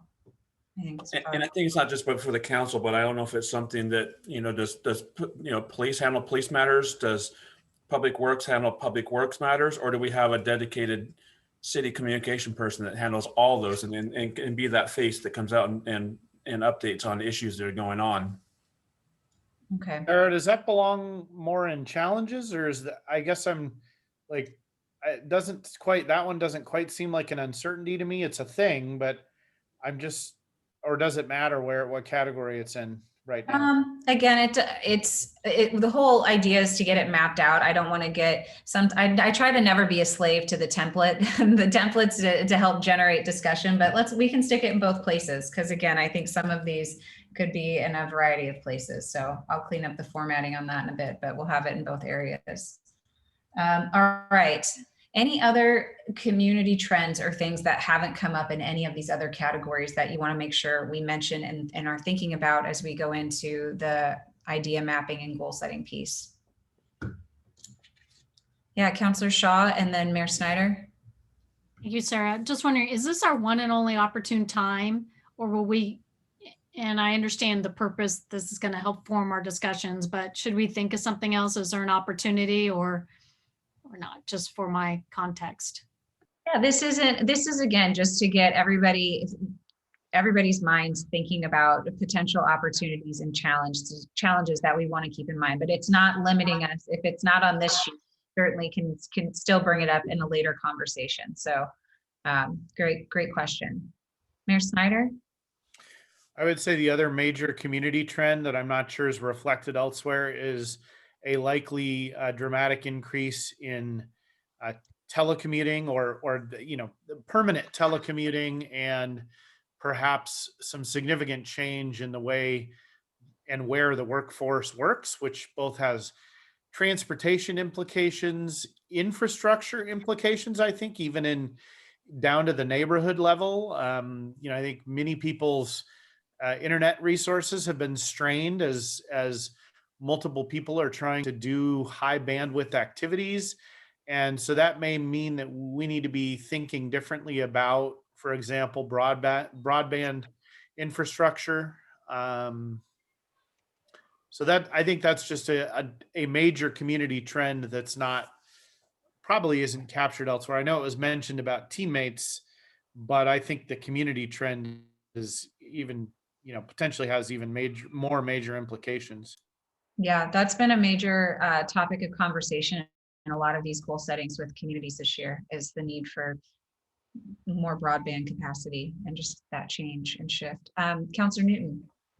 I was going to bring that one up, but I was also going to bring another one up that might relate to how we communicate and engage with our community. People are pretty exhausted, and just with everything going on politically, with COVID, economically. And when I talk to them, they're interested in hearing about what the city's doing, but more they want to be brought along. They want to sort of have time to, okay, this is what you're thinking as a city. This is what, oh, okay, that might be a good idea. So I just think in terms of looking at how we communicate, we need to think about the fact that they're getting pretty hit with a lot of stuff. And so how our message comes across, I think we need to be keeping that in mind. And I was also going to bring up what the mayor mentioned as well. So. Okay, good. All right, any others? Okay, we have just a few more minutes left for this exercise. As you think about all this conversation that we've had around all of this context, are there any major themes that jump out to you? one that I heard that didn't come up as strongly in the council conversations, but you guys definitely raised it today, and I heard it from the staff team, the leadership team as well, was just the challenge and paired with potential opportunities around homelessness and the impacts of that. So that might be a theme that you keep in mind. Any other themes? And Sarah, could we add mental illness in that? Because they, sometimes they're not synonymous. And obviously, what's police role in mental health, but also what resources are there, which is not in Tigard, so it's more Washington County. So we have perhaps a little control over that, but it's a huge topic right now and challenge. Okay. Any other major themes that you heard? Yeah, Kenny? Well, I don't know if it's a theme, but I want to make sure that we keep affordable housing, or let's just call it housing. We've got a homelessness issue. We've also got keeping people in homes, and we've also got keeping Tigard affordable to people at all stages of life, which is has always been one of its great strengths. And I think we would all hate to lose that quality in this community. So I don't know if that's a theme, but thanks for putting it up on the board. Yeah, I don't think we've talked about it as much today, but there's a lot of comments up there that are centered around as far as how the city grows and how that impacts housing. So thanks for raising it. Councillor Shaw? Yes, Summer, I'm not so sure if this is a theme, but how to do things different post-COVID, to both Councillor Newton and Mayor Snyder's point. Just broadband's going to look different, internet access is going to look different, transportation needs are going to look different. So how do we be creative and innovative and can pivot quickly? Yeah, I think that's a major theme throughout all of these categories. Any others jumping out to you?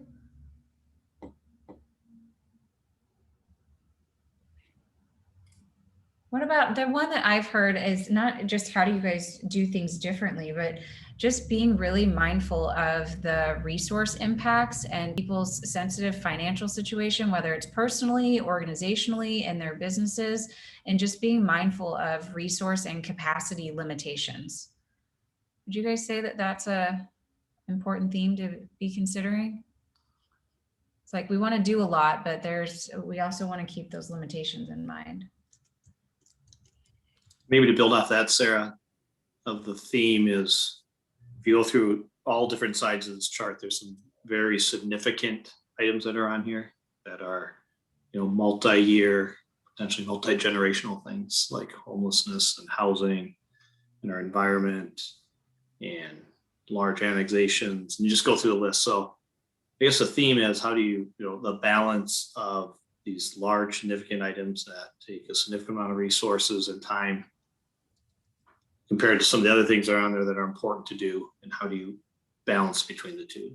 So theme or not, but maybe a takeaway for me. Yeah, I think that's an important one.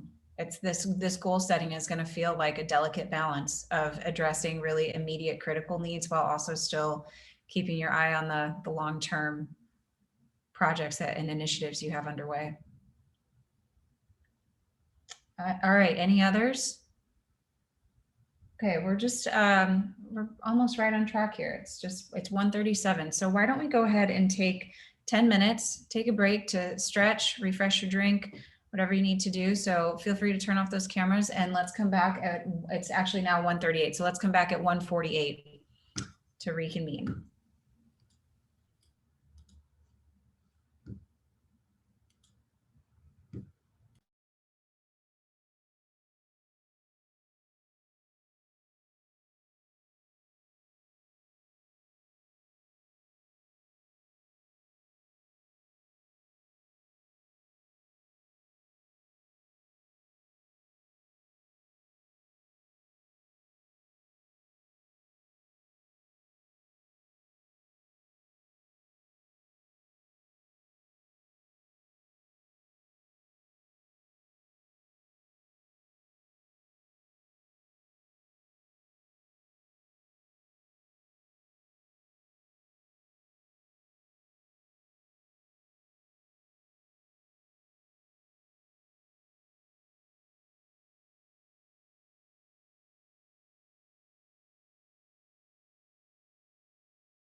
All right, it is 1:48, so people should be slowly migrating back from the break.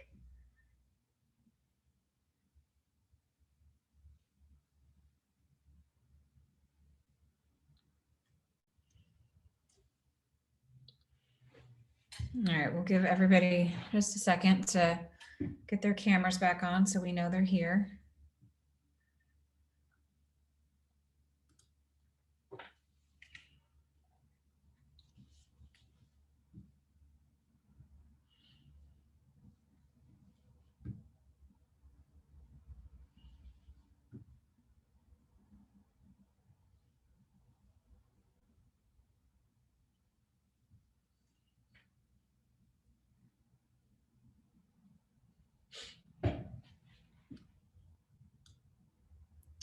All right, waiting on just a few more to jump back in.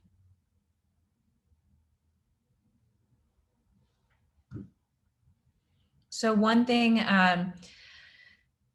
Steve and Kathy, during the break, I forwarded to you a PDF of the context map. And if you, yeah, great. If you could send that along to the whole team here. It's been sent. So everyone should have it in their inbox. Thank you for doing that.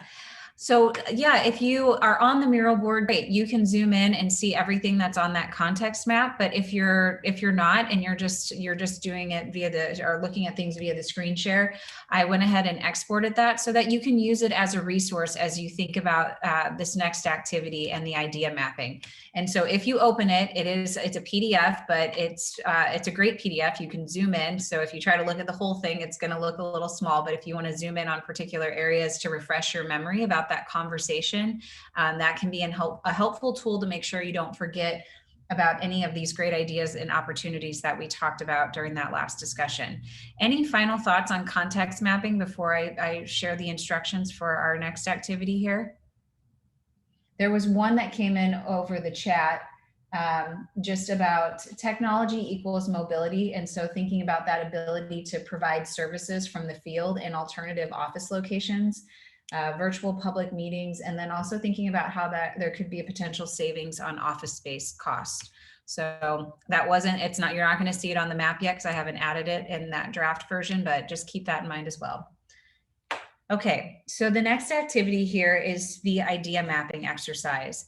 And essentially what this is a giant brainstorming. Now that we have this shared understanding of the context, I want you guys I'm going to break you into small groups. And during your small groups, you're going to start to map out ideas of what you'd like to see for the goals for the future. So thinking about that context, go ahead and just generate all the ideas that you want, keeping all that context in mind for potential goals for consideration. Some people jump right into this and have tons of ideas, and others struggle and say, now, what do you want me to do again? So once I break you into your small groups, I will jump into your small group and come visit you in your virtual setting here, just to make sure that you don't have any questions or you're not struggling to get started. But once you get rolling, it's hard to get them to stop. So you will have some time limitations on this. I think we'll start. We have an hour for this discussion, but we need to leave time for the debrief. So let's plan on 30 minutes of brainstorming in your small groups. And when we do the debrief, you guys are going to share all of your ideas and we'll see what sort of themes emerge. One other instruction that I want to provide, so make sure that you designate somebody in your small group to be the recorder. So who's going to jot down all of those ideas. The easiest way to record the ideas and then for me to get them on the mural board is if somebody can type those up and either email them to me or you can put them in the chat and I'll be able to pop them up on the mural board here pretty quickly. So make sure you designate that recorder right when you get started. Any questions about what we're doing? Yes, Councilor Newton. So are we coming up with specific goals? Are we worried about how we word them, or is it just sort of more brainstorm? This is kind of the area and this is the outcome kind of thing. Yes. So don't worry about how it sounds as a goal, right?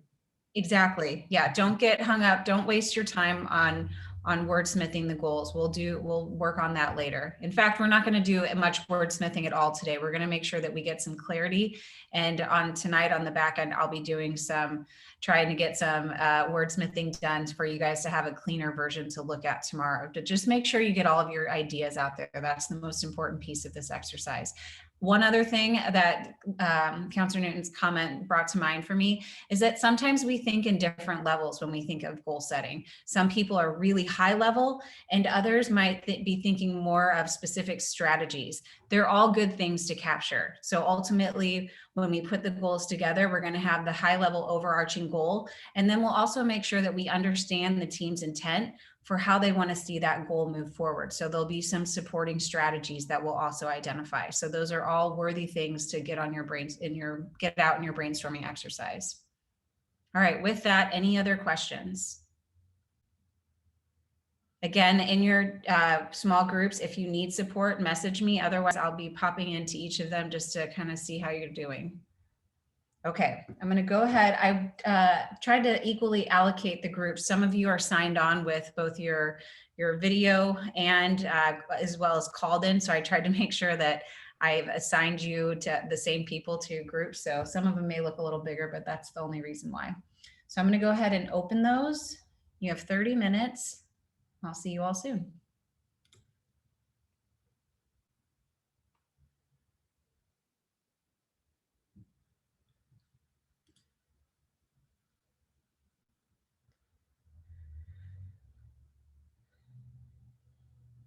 Oh, and Carol and Carol, are you still there? I did not assign you because I think you're just listening in.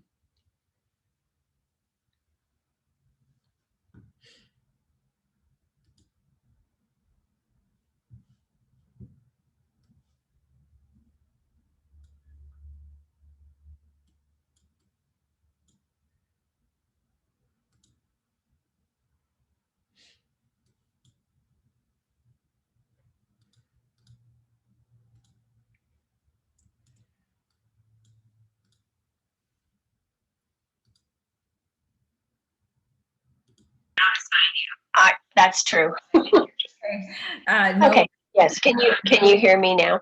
I can, and I just wanted to make sure you didn't want to be in a group, but I think we're good. No, I'm just observing, and then I'll call roll at the end when they adjourn. Sounds good. Thanks, Carol. Yeah.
see.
Is this Counselor Goodhouse? Yes. Okay, I'm gonna put you back into your group. Sorry, but you're having issues. Yeah, I thought there was I thought somehow the Zoom thing canceled out, and then other people in my office are knocking on doors saying that we lost internet here. So.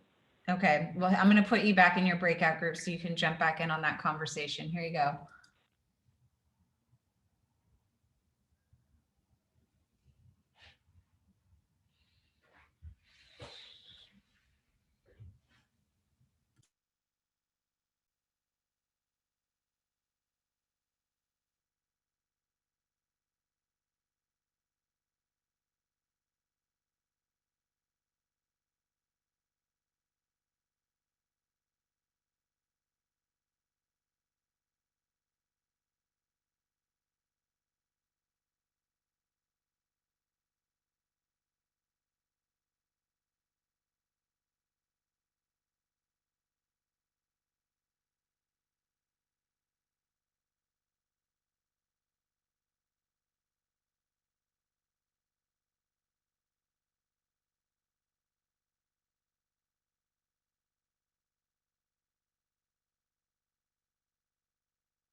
All right, you're back. I'm gonna put you in the breakout group. There you go. Those trails and lighting.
Hey, Dana. Hi, sorry, internet went down here. I'm at the beach and we had a big storm, so. Oh, shoot. Hold on. It looks like Counselor Shaw also got kicked out.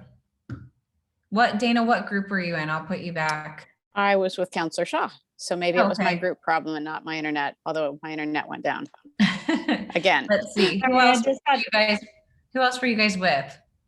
Brian, Steve, Brian and Steve. Okay. and Counselor Lube. Was I the only one who got disconnected or was it all of us? No, I got disconnected too. Oh, okay. Whew, I'm like, God, did my power go out? Well, I took notes, so I was going to just. Brian was talking and then he froze and then everything went down. Okay. Okay. I put you guys, you can head back into your rooms if you want. You still have about 7.5 minutes left.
All right, you guys are efficient. First one's back. Oh, nice. Since you guys are, Kent's group, since you guys are back first, do you want to send, we'll start with your report out. If you want to send me your comments, you can put them in the chat or you can email them, whatever's easier. Okay. I'll try to organize them a little bit here and then I'll send you. Just want me to email them? I'll Yeah, do that's that. fine. Let me put, just so anybody who needs it, just put my email in the chat.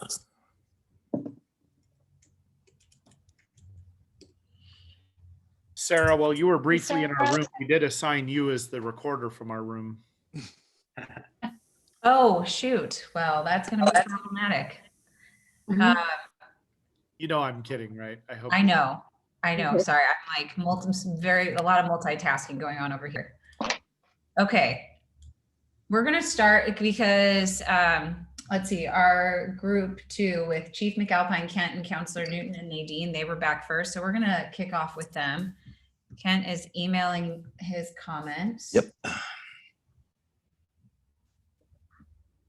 And then others, if you want, I went ahead and put my email address in the chat if you want to send me those comments as well, once we get to yours. Okay, so I'm going to paste these up here. And all right, so why don't you guys talk us through what you came up with here. I'm gonna go ahead and share my screen so we can all look at what the team included. All right, so just take a couple minutes and just kind of debrief us on your conversation. And as you're doing that, I am going to kind of sort these into this other graphic that I have. Please don't anybody get stressed about how I allocate them for the time being. We're going to move these things around quite a bit. So don't worry about that. We'll shift and move things throughout the conversation as we need to group them and be able to see those emerging themes. All right, so with that, go ahead and tell us a little bit about what you came up with. Sarah, I need to interrupt for 1 second. Is everyone back? I'm not seeing, I know people are having problems getting kicked off. I just want to make sure everyone's here before we start sharing all of our notes. Is Counselor Shaw on right now? You know what? Somebody, hold on just a second. Let me stop. She's waiting in the lobby to be let in. There we go. All right, let me get her back in here. And Toby, okay. Thanks. Sorry about that, Cam. No, thank you for bringing it to my attention. All right, now I'm gonna go back to the share. Okay, group 2. Are you guys ready for us?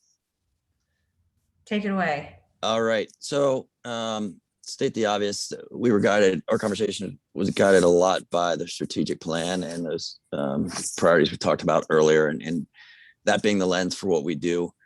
So a few of those, and I guess a couple of caveats to that we talked about with all these items is one, the importance of prioritization. The second, being aware and acknowledging community fatigue. So I think where that plays in with what you'll hear from us is just the need to be intentional on these bigger projects and when we line them up to go, when and where.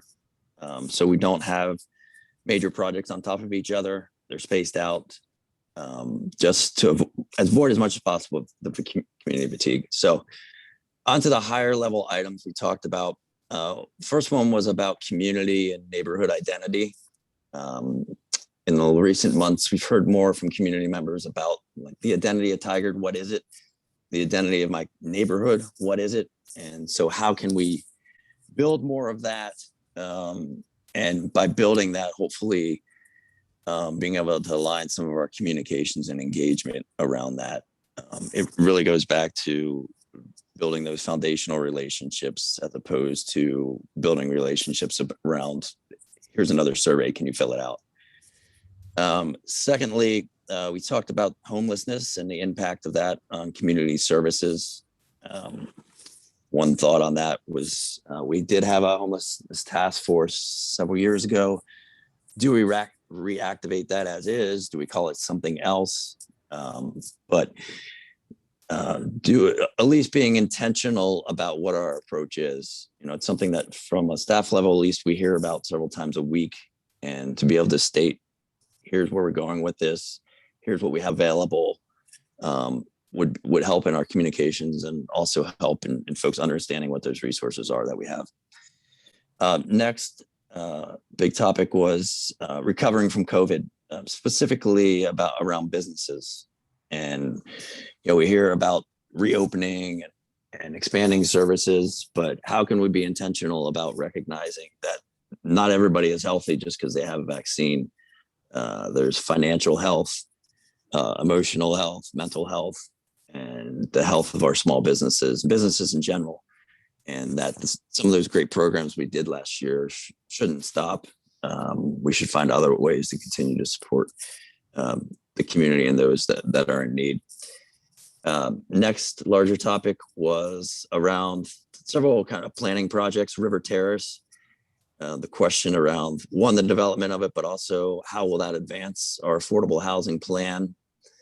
And then Washington Square project, Bull Mountain annexation.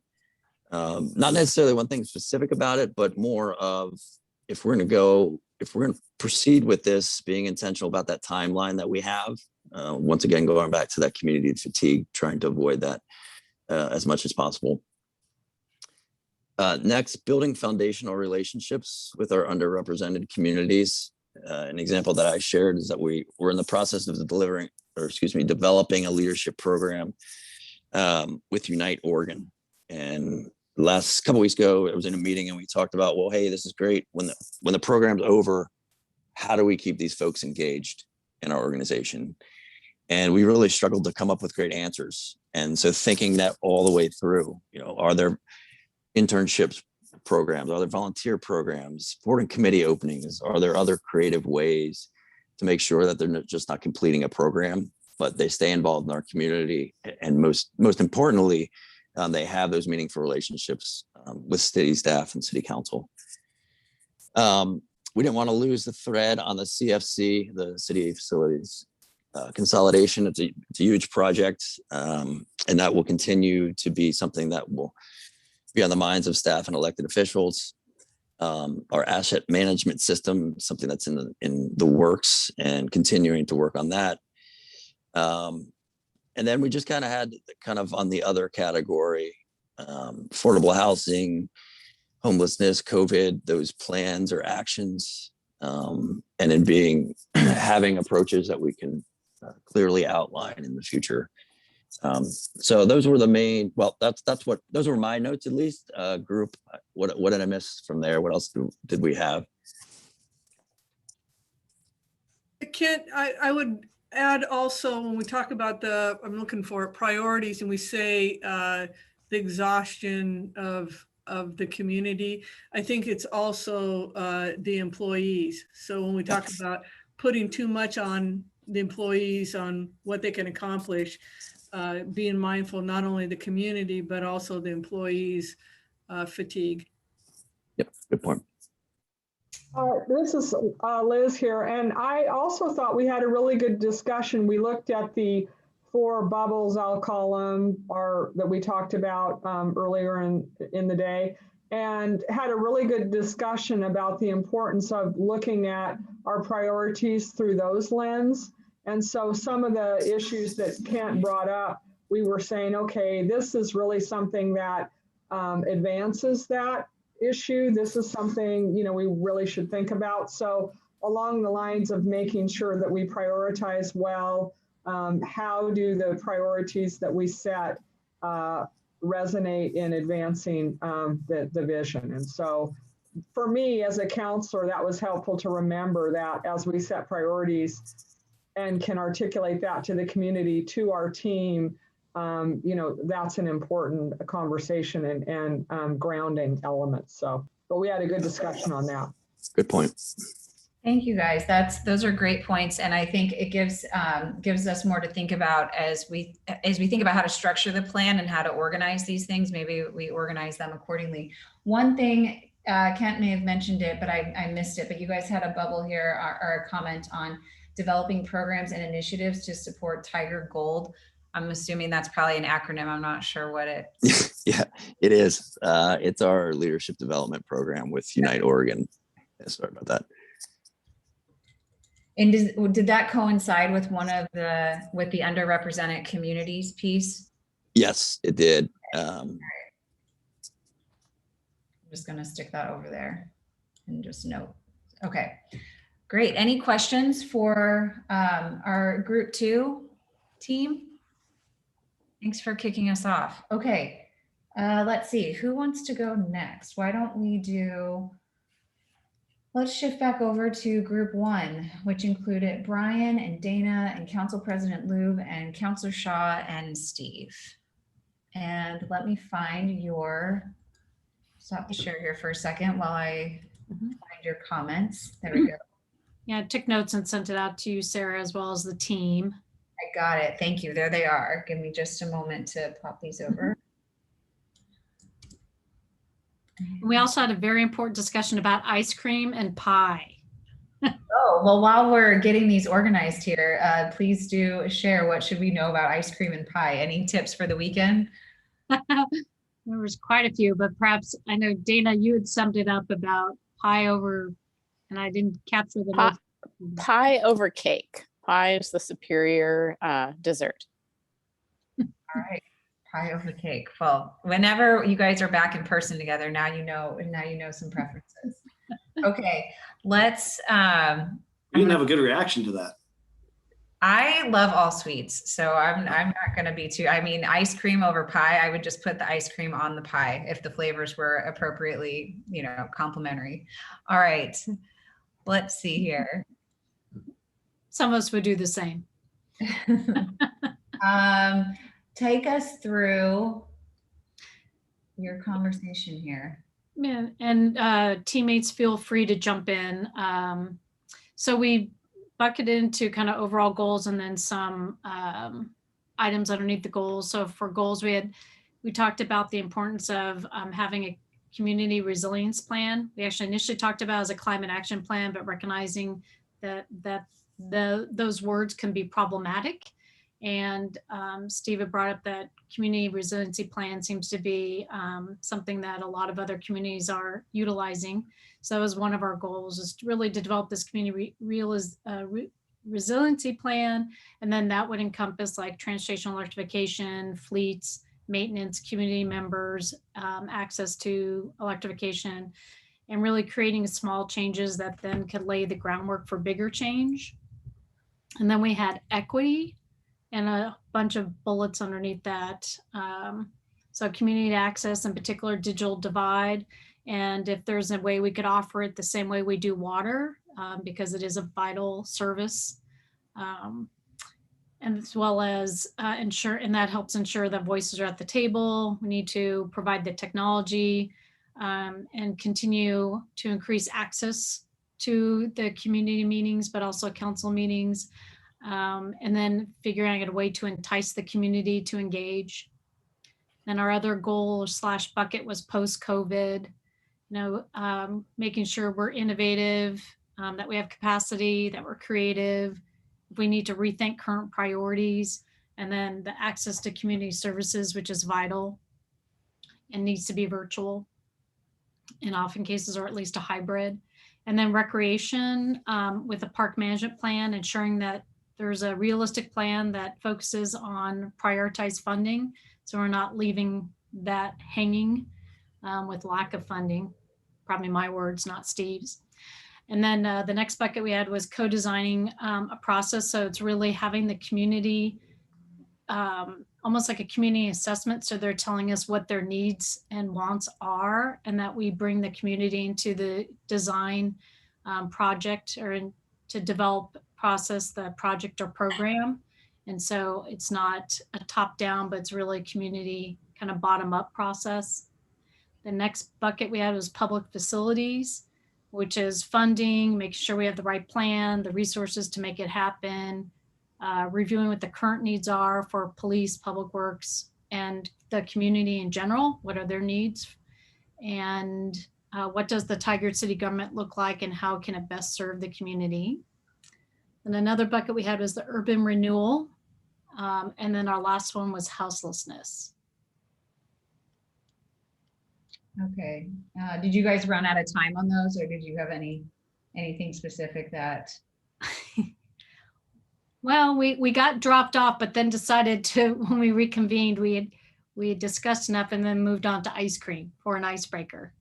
Probably is my fault as a facilitator. I thought we could add a little fun to our breakout session. Well, I appreciate that for one. We'll have more time to flush through these things here in a bit, so that's okay. And Sarah, maybe just a little more background to the urban renewal comments we were making was obviously the goal is to have it approved in May, the significant amendment, and then looking at that as a key resource to address many of the things that are starting to populate the graphic we're seeing here, to have a implementation strategy that's adopted by the council, if you will, that really starts to address the high priority areas that are, like I said, on this sheet, as well as others. Yes, thank you, Steve. And any other comments from my esteemed teammates in our stellar breakout one group? No, thank you for summarizing it. Yeah, good job. Yeah, your notes were great. Thanks. Excellent. All right, guys, thank you. I'm just the asset management system, I'm not sure where that fits yet, so we'll just leave it out on the wings there for a moment. Okay, let's see, let's do group 3. So we had Halstead, Mayor Snyder, Kathy, and Kenny, and I'm going to just pause our share here for a second while I grab your notes. I sent some notes, but then I revamped the notes. So should I look at the most recent one, or do I need to look at both? Can I just send you the most recent one right Yeah, now? please. Thanks. Everything is editing, right?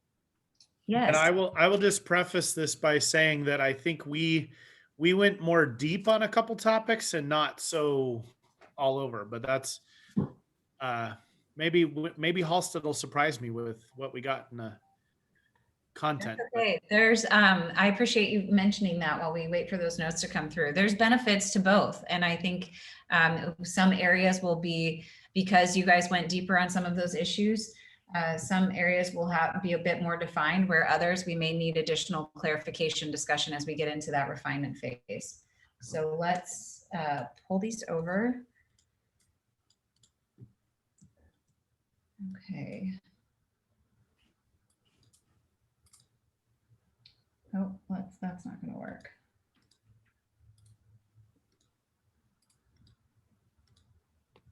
Okay, give me a second while I make this much bigger.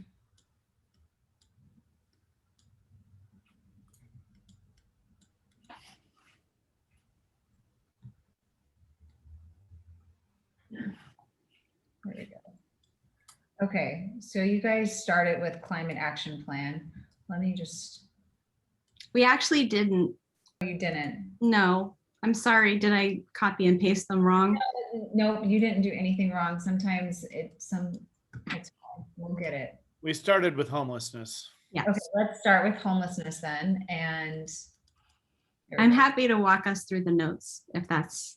Yeah, you walk us through the notes and I will keep organizing here as you begin to talk.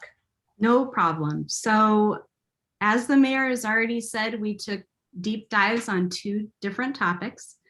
And the first topic that we discussed was homelessness in Tigard. What we have observed is that homelessness or houselessness in our community has been increasing. And the pandemic has also increased its visibility due to a lack of spaces where people experiencing homelessness can safely exist at this time. There are things that the city has started to do. We've reached out to Metro to address the most immediate needs. So we're talking about trash, we're talking about needles and other kinds of mitigation strategies, but there's so much more that we must do for midterm and long-term strategies. And these also include affordable housing, exploring the idea of safe lots, public lockers, safe places to use the restroom, and safe places for people to sleep. So we determined what we need is a person-centric, region-wide response. Person-centric, because people experiencing homelessness are human beings. Their parents, their children, their neighbors, they are our community members and they deserve dignity and respect. And our response must center their experiences. And region-wide, because no one city can solve this for all of our neighboring cities. There must be a coordinated response. And that was the first thing that we talked about. I took a lot more notes, but I'm trying to keep it concise. The second thing that we talked about was the climate action plan. So again, what we have observed, climate change has a myriad of impacts to our community, and these impacts will only increase. It's not only the fiscally responsible thing to do whatever we can to address climate change, it is the ethically responsible thing to do as well.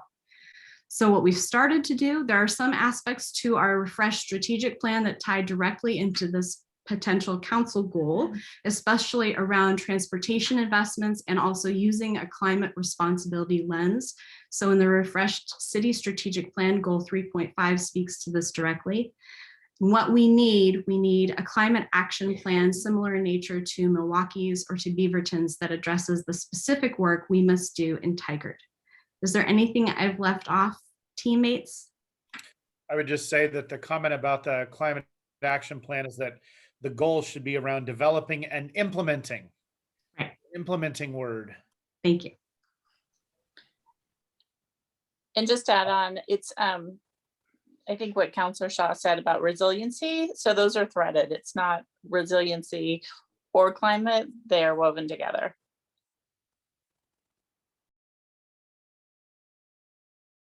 Any other comments from group 2 or any other questions for them? All right, let's see. Get that in, and I'll just keep these other notes because you guys gave some great context, so we'll keep those over there. All right. Sarah, let me add one more thing. And Kenny, it's something that Kenny had shared during our discussion, and that is that we kind of touch on some of the climate stuff in part of one of our current goals, but that it's kind of, you know, we're not really we're not robustly implementing it right now, and we need to be using a climate responsibility lens for all of our land use and transportation decisions. And I don't know if Halstead got, I guess I can't read all the notes, but I just want to make sure that thought is not lost in the connection to the prior goals or goal. It's goal 3. It's part of goal 3, if I recall. Yeah, okay. I see it noted down here, and I've got it noted again to make sure we don't miss it. Okay. Thank you. Sorry. No apologies needed. All right, great. Let's shift over then to group 4. So we had Youth Counselor Calderon, Counselor Goodhouse, Shelby, and Toby. So give me a moment while I pull your notes in. They're all very organized, okay.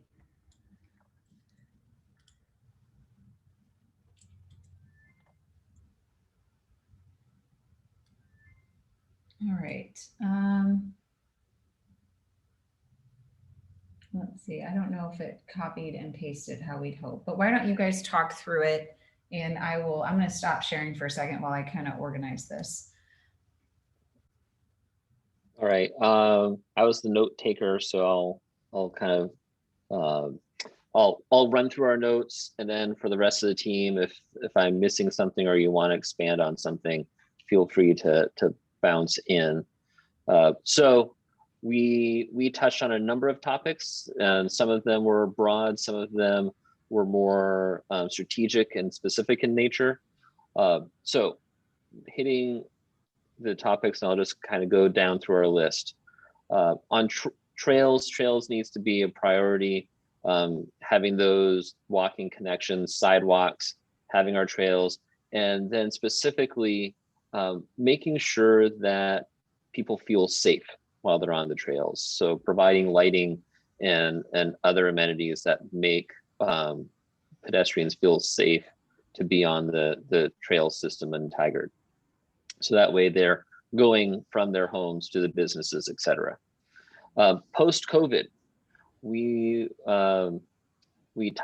we recognize that there's both internal city items and external community items. We hit on the external community, that's where we spend our time. And with that, the discussion was around having targeted and smart relief. Thus far, we have already hit on the urgent now problems. What we need to work on now are long-term needs so that the support we're providing is sustainable. It needs to be an equitable system. And then also for the external community, the discussion on the ability for people in our community to afford to keep homes. Again, the topic of renters coming off the moratorium that came up during our discussions. Under the title of DEI and anti-racism, brought up the encouraging women, minority, disabled owned businesses in contracting, what are some methods for encouraging that, maybe not always making it about being the low bid. Overall, we don't want this to be a topic that fades into the background. That's happened a number of times over the last few decades. And so just wanting to keep this towards the forefront of the city's priorities. One of the other areas discussed was having diversity in the teammates within the city of Tigard. And then on PSAB, so this is one aspect of where racism is happening and one aspect where we're addressing it. However, this week shows that it's not just about Black people and policing. And we need to make sure that all people in all aspects of life are feeling comfortable, represented, and heard in Tigard. Under sustainability, there was a lot of kind of quick hit thoughts. We want to make sure that the city is prioritizing our climate and that city actions don't add harm to our climate. That our infrastructure is sustainable. We're taking actions to reduce carbon within our environment, and doing things like improving bike lanes and trails, promoting a green lifestyle, encouraging some purchasing practices that are sustainable and green. Making sure that we have sustainability in government. And there was also some discussion of the role of government in solid waste and green practices. Under the heading of digital divide, having online services helps in some aspects. One example was just talked about having online interviews and how that allows us to have reach a broader geographic audience when it comes to doing our recruiting. Having access to, so not just our services, but then having access to technology so that people can interact with our technology resources.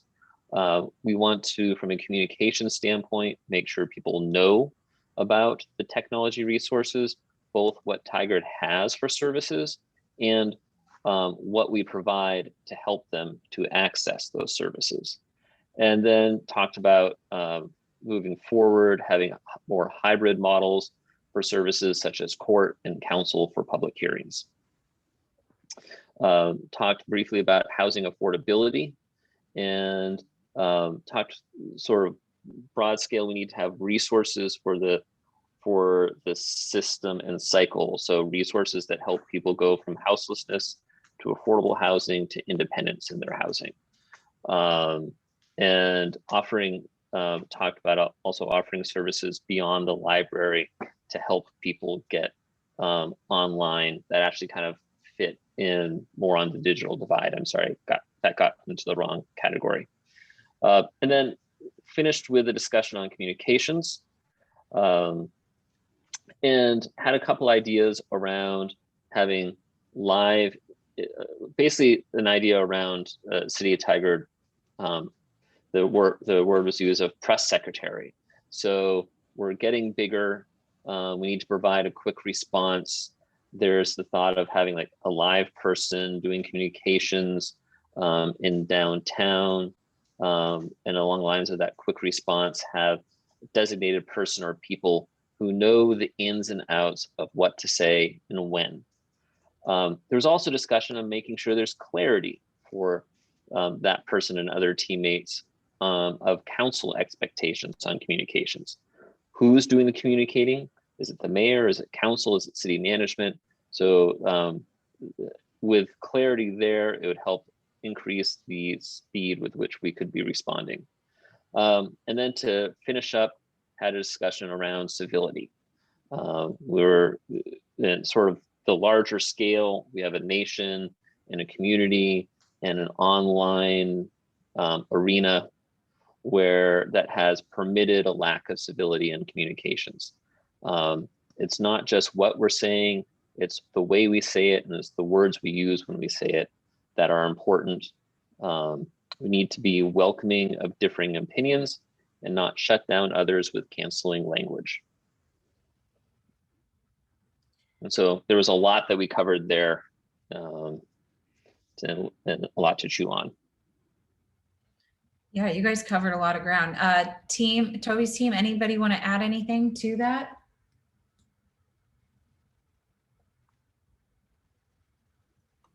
I think that, oh, go ahead. I'd like to say, Toby, that was when you send your notes, I was very surprised by how in depth and professional they look. So thank you for being our recorder. Thank you, Youth Councilor Calderon.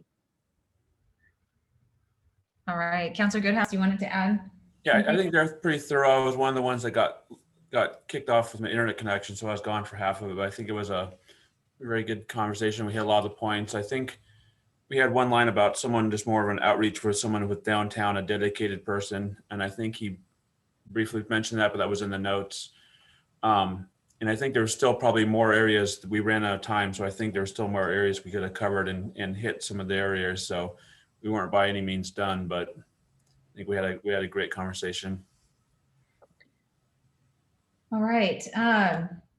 We are a little bit over on our break, but this was a good exercise, and I'm going to go ahead and export this so you guys can take a look at it. But let's take 10 minutes. It's 3 o'clock now, so let's reconvene at 3:10 and finish up. Have some more discussion around this. So we'll see you in 10.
How are you, Nadine? I'm doing good, Steve. How about yourself? Yeah, doing the same. Awesome. Comes the mayor, Emilio, Sarah. Here we go. All right. They technically have 1 more minute, so we'll give everybody the full extent of their stretch break. But I think I've been trying to organize and sort a little bit more, and I think we've got a good place to start here for our next step.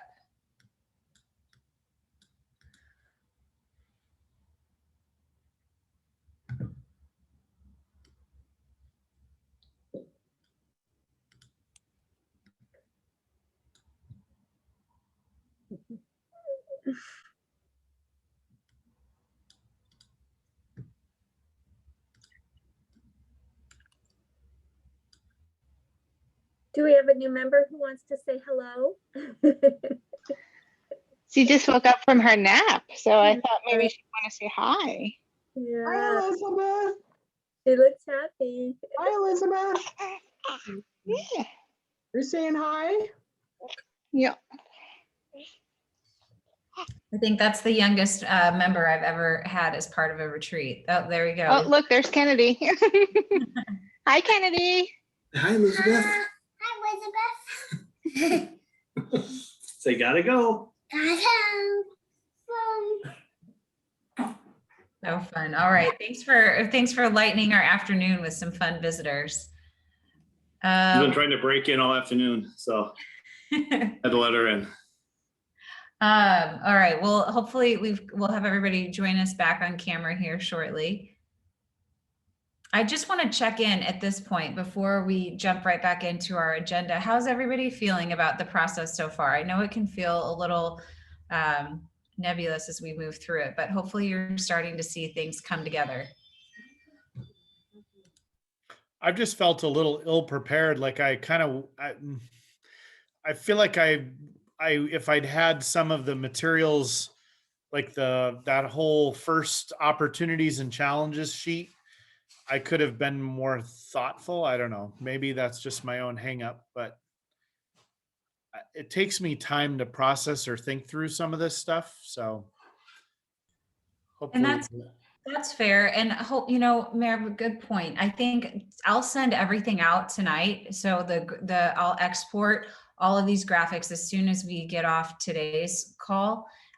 So that way, if you have a chance between tonight and tomorrow to reflect on that and you want to look back at anything that we worked on today, as we get into that refinement phase tomorrow, you may have some more thoughts.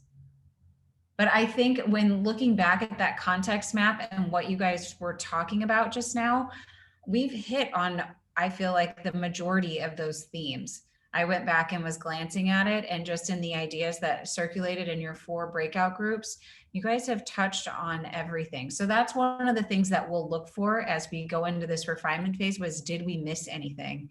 And we'll circle back to that a couple times.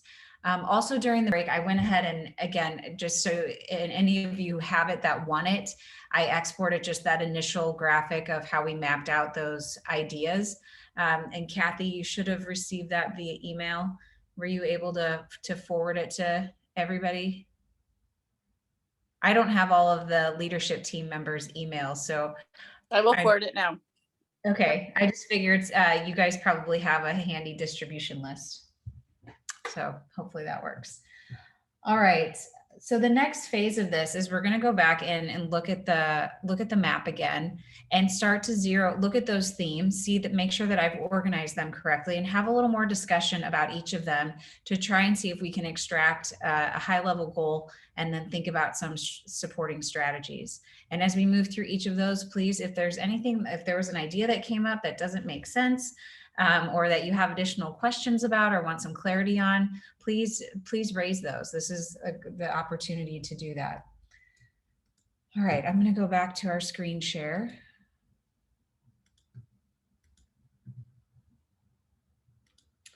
And let's start with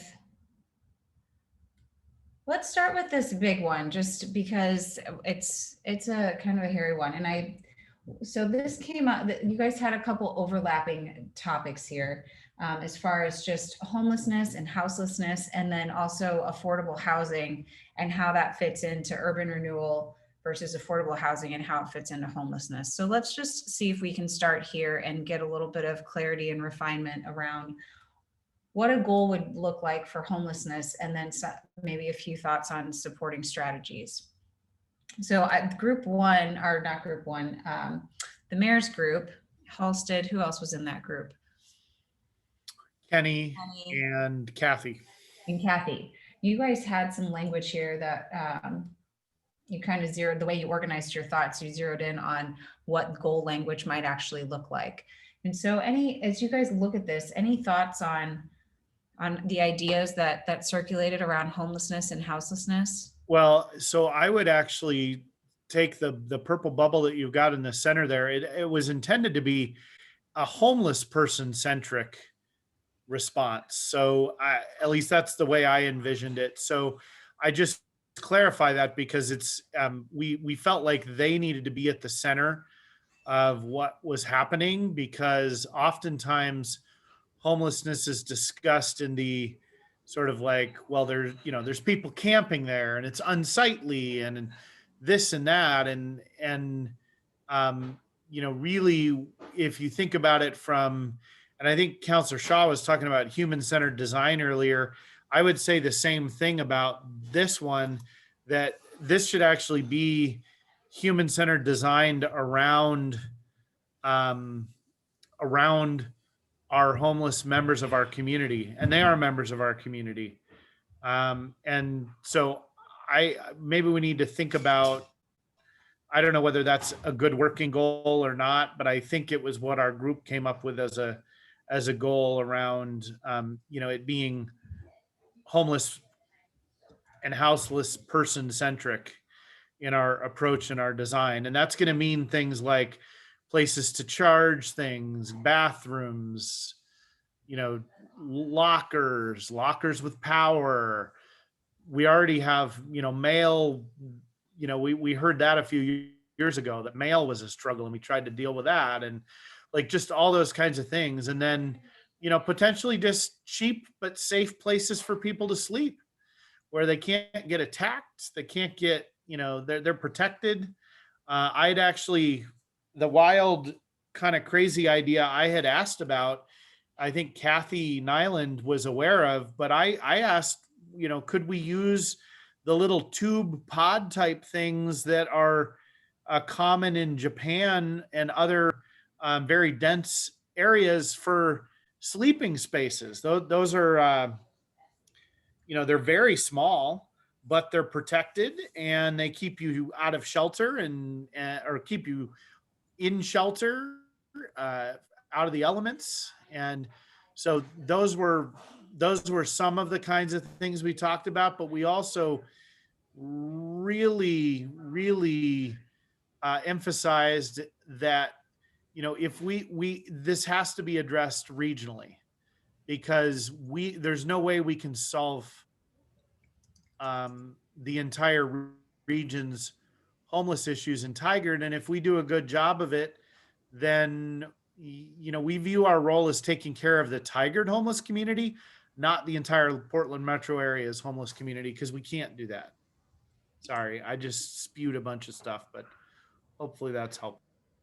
Halsted, you had something to add to that?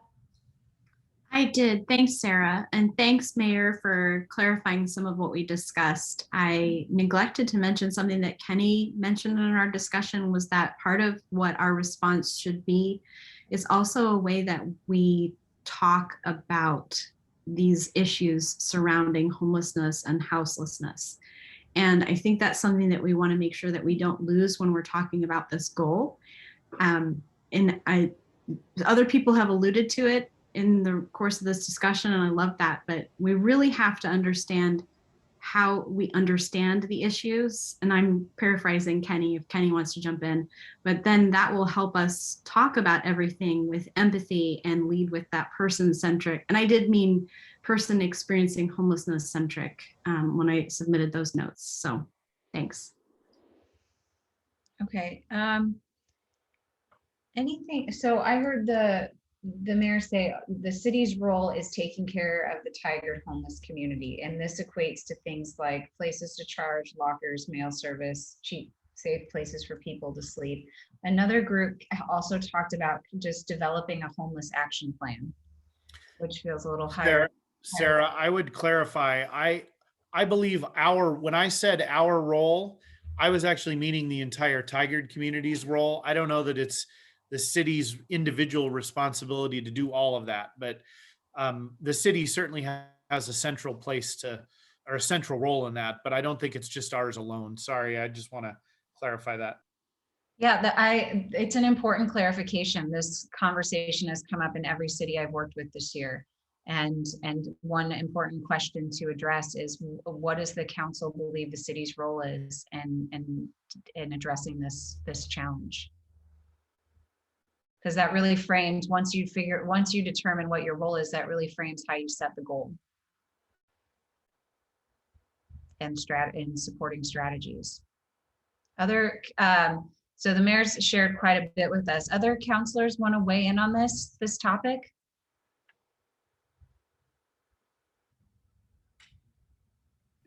And Sarah, this is Jeanette. Just for clarification, are we reviewing goals and then should we be diving into tactics? Because it sounds like what we're doing right now, or I'm not sure if just in my mind, I wonder what the goal is for now. Yeah, so we're just to kind of reorient, we're going into that goal refinement phase. And so in goal refinement, we've got some themes that have emerged here. And what I'm trying to get at through these conversations is, what's the desired outcome? What's the overarching goal? And then what are some of the supporting strategies? We're not going to get it all dialed in, but I want to at least have a decent understanding with when we have staff as part of this or the leadership team, the teammates as part of this conversation. So that way, as we go into the further refinement tomorrow with just the council present, that is the important thing, is that if staff has questions or needs clarification, we want to make sure that they understand what the council's desires are. So that's what we're trying to do as we move through these areas. Great, thank you. Yep. So anybody else on the council want to weigh in on this? You guys feel good with how it's taking shape right now? Sarah, this is Councilor Newton. One of the things that came up in our group by the teammates was, and I think this is a good way to go with considering how homelessness affects those experiencing it, but it's also got an impact on the community. And I didn't realize that there are people in the community that are concerned that Universal Plaza is going to become a homeless camp, and that people in the community won't be able to use it. So, I think this is a good direction to go. But I appreciate the comments about how we talk about homelessness and people that find themselves in this situation. But I also didn't realize that some of the comments that are being made in the community about this issue. So I don't know how we integrate that, but that's something that as we move forward in terms of trying to address this and really put these folks in safe situations. I'm sort of speechless for me, which I know everybody's going to laugh about because I'm rarely speechless, but I didn't realize that those kinds of comments were being made in the community until some of the teammates told me that. Yeah, I see Councilor Shaw's hand, but just on that note, if you guys were to look at a possible strategy being to develop a homeless action plan, you could tie in having, making it a priority or a strategy as part of that, to also have some community conversation around it and do some engagement to make sure you're hearing from the community on how to move forward with a plan and potential solutions. Councilor Shaw? Yeah, I was just going to echo Councilor Newton's points. I've heard the same with regards to Universal Plaza, but also our parks, and how a lot of families now do not feel safe taking their children to the parks. So I was going to suggest some sort of like community dialogue, because there's definitely a concern there. Yes, Council President Liu. I would also add our trail system, not just our parks. You know, that we've had a lot of feedback lately about not feeling safe on our trails. Okay. Oh, go ahead. Sorry, I like the idea about the community conversation. One of the things that has been really beneficial to me with the Public Safety Advisory Board is that as a model for how we have, you know, authentic, candid conversations about community issues. And so I just appreciate that board and what the folks that are members bring to that discussion. So maybe Youth Councilor Calderon or the chief has other comments on that, but that is a model for how we have conversations about these challenging issues, I think is a good one. So you guys had in your idea mapping, one of the ideas was to potentially reactivate the homeless task force. So maybe we move that over. So teammates, as you all see this coming together, do you have any questions around clarity on any of these things or getting additional direction? Is this when you look at this goal, these purple blocks here, does this making sense, or anything that you all would like to add before we move on to the next one? Okay. Oh, sorry. Did we have one? Yeah, I was gonna say homelessness kind of ties into affordable housing with me, and my thought is what I kind of brought up was this is figuring out if we can make us available the resources where people go from homelessness to affordable housing, then to you know, whatever future direction they want to go in life, whether it's home ownership or something like that, but offering all those resources and putting people in touch to be able to offer that transition, not viewed as you know, if someone's not homeless anymore, then we're done. Or if we got them in affordable housing and it's done, it's still progressing through life and phases of where they want to be. I think that's where it gets caught up sometimes, is there's not that whole procession in there as far as how to go through all the stages. And I think that needs to be kind of viewed there as a way to go through you know, maybe a matrix or a flow, you know, a flow of where to go and what processes. Again, I'm kind of seeing this overarching strategy of a homeless action plan that could potentially look at your immediate needs, because I think, again, you would start to break it into short-term strategies and long-term strategies. And the long-term strategy, I think, would start to segue into your affordable housing options. All right, on that note, let's shift into the next one. I wanted to start with that one because I figured it would be a natural fit with this conversation over here, these bubbles around urban renewal, an affordable housing plan, the River Terrace, Washington Square, Bull Mountain annexation, and then just this thought around an implementation strategy adopted by council to address high priority areas. So help me understand here, team, what's the overarching goal here? Is this it? Is it the implementation strategy? Is that just a tactic? What's the overarching goal for urban renewal? I think it's actually a vibrancy of our community and a density of urban living. This actually, it actually ties into some of the climate stuff in my mind around more dense, less car-centric living in vibrant places that are more built up. I don't know if in our conversation, oh, sorry, Mayor, you're still talking. In our conversation, as we were talking about it, we even referred to maybe this is more of a tool than a goal. And so we didn't really go any further with thinking. And that's where we started to talk about if it is a tool, making sure that that we bring something for the council that we think it addresses these high priority needs. Okay. Sarah, yeah. This is Councilor Newton. When we were talking about Washington Square, Bull Mountain annexation, River Terrace, how will it advance our affordable housing plan?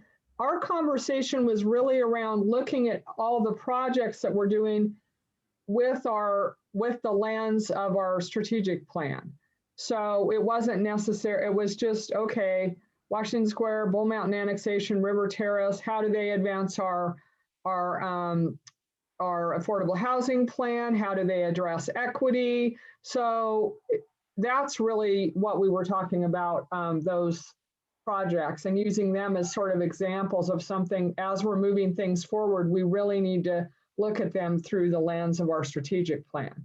So they weren't necessarily, I'm not sure they fit in this little category. Maybe they do, but that was what we were talking about. And maybe this isn't its own category. That's maybe the sense I'm starting to get. That these are projects that are happening, but they contribute to some of the other goals, maybe around equity and affordable housing.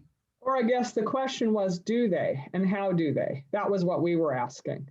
Projects that we're moving forward with limited resources, if we want to prioritize and we want to advance our strategic plan, everything we do needs to be viewed through those lens. So I'm not necessarily suggesting we have that discussion now, but that was what we were really saying. Everything we set, we should really be looking through that lens. And Sarah, to connect this back to our prior goal, as Councillor Newton's talking about, our prior goal around this, which predates some members of the council, Councillor Newton was a staff member at the time, a teammate, excuse me, at the time.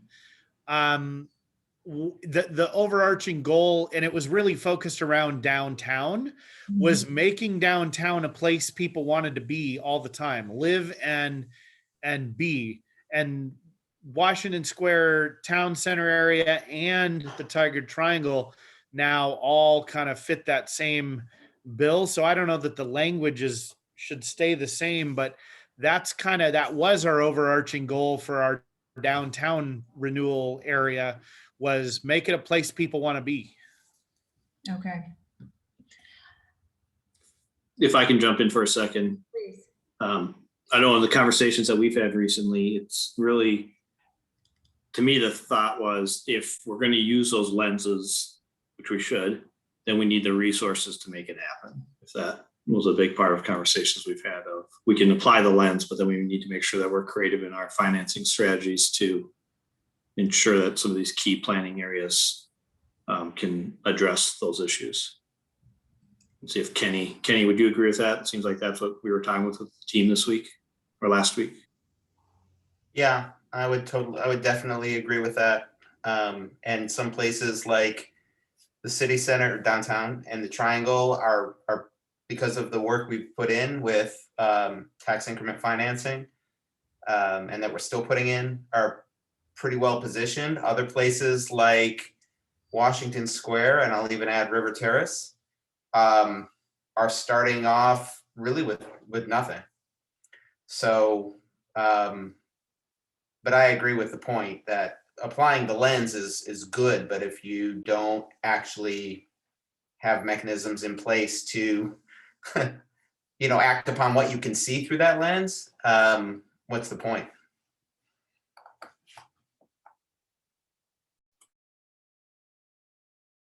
Sorry, I was muted. I'm still not getting a clear sense if this is its own goal or if it's connected somewhere else. So let's put this one on hold for a moment and we can come back to it. Unless does anybody have anything else they want to add to this part of the conversation? I think. All right, we'll revisit this one because I don't have a clear sense of that yet. Let's look at COVID recovery. So you guys had several ideas here mapped out around COVID recovery, coming up with a COVID action plan, thinking about how to be innovative, creative, keeping capacity front of mind. How is this COVID recovery going to cause you all to rethink current priorities? How can we be intentional? And then there's this external and internal view of how recovery might take shape. So any thoughts on what the overarching goal is or the outcome that you want to see?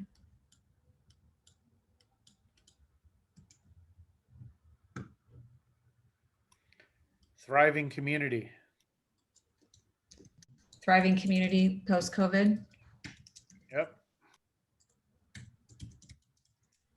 All right. And then any supporting strategies?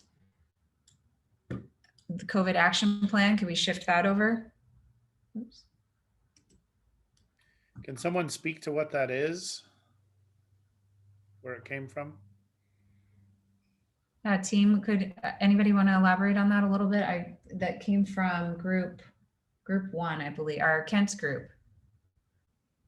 You guys were the green post-it. Sure. Yeah, I think we talked about I don't know, a plan in essence, but the fact that people like getting vaccine now, there's a sense that COVID is over, and there's plenty of people in our community that will continue to struggle as individuals and businesses, and we'll continue to look to the city for support. So what is our process? What's our goal for continuing to support those people or folks who are It's sort of like affected? sustaining that support, Kent? Correct, Mayor. Okay. And the other group came up with this idea. If you were to come up with a COVID action plan, it seems like it would have 2 components, this internal piece and this external piece. Would you guys agree? Again, I wasn't in on all of your small group discussions, so I don't want to just make assumptions here. Yeah, I think that part was just about like, there's things that we have to plan for as a city and how we run our city. And that'd be like the internal, like what's our plan for going back? How do we help our community? And then the helping community part would be the external community part, making sure that people can get the resources and the help that they need, making sure that our community has a strong bounce back from the economic impacts and just overall supporting our community in recovering from COVID. So those are just like the 2 main aspects that we see of COVID recovery. Okay. Yeah. This is Councilor Newton. The other thing we talked about is the ARP funds that the city will receive and how those might be used, and the importance of, targeted use of those, and also being transparent to the community about how we're spending those resources. So, having a plan in place that's going to indicate the financial resources we have available and how those will be, how we'll use those, and making sure the public understands what resources are available and how we're allocating those funds. Thanks. Councilor Shaw? No, we talked about in our group about having access, so there's not a digital divide, because currently there is, and I think that was heightened by COVID. And it's something that we all agreed this is something that we could look at that potentially could be fixed. So I don't know if I think it could almost be here. But I also defer to Dana and Steve and Heidi and folks who are in the group, as well as Brian, if they think differently.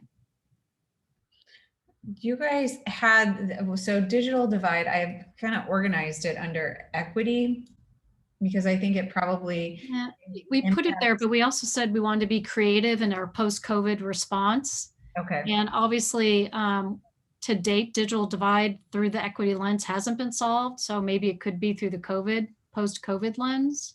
Okay. And again, I'm just thinking out of the box. So I'll keep it in both places for now. Anything else? So teammates, when you all look at how this goal is kind of coming together, we've got thriving post-COVID community, or thriving community post-COVID, kind of the overarching goal, and coming up with an action plan that defines the process for what that support looks like, and addressing both internal and external needs. Having a plan for how these funds are going to be used in a targeted way, and being transparent about how they're being spent, and then also thinking about access through the lens of access and equity, how people might access those resources. Questions or clarity from the teammates? I think that access one really goes to, or even connects to things we were talking about earlier about how the world is changing, the work world's going to be changing. And so that digital divide is not only for, it has profound impacts and may have infrastructure implications, all that. I talked about that earlier in, I don't remember, one of the other parts of the brainstorming, and I think that's just should be connected to that thought. And Sarah, this is Dana. I would add to that, one of the things that we discussed for the post-COVID also related to access is going to be community access to public meetings, to council meetings, all of that. COVID has created a world where people can still be home with their children and engage in their civic duties, which is great if they have the digital access. So creating some kind of hybrid system and resourcing that, I think, is going to be critical in a post-COVID world. Okay.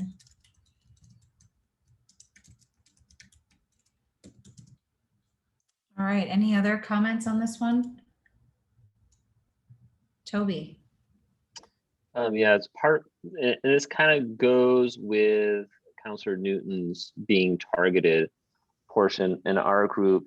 It wasn't just targeted, but it was targeted, and we were looking at long-term targets to support, make sure that support results in something that's sustainable.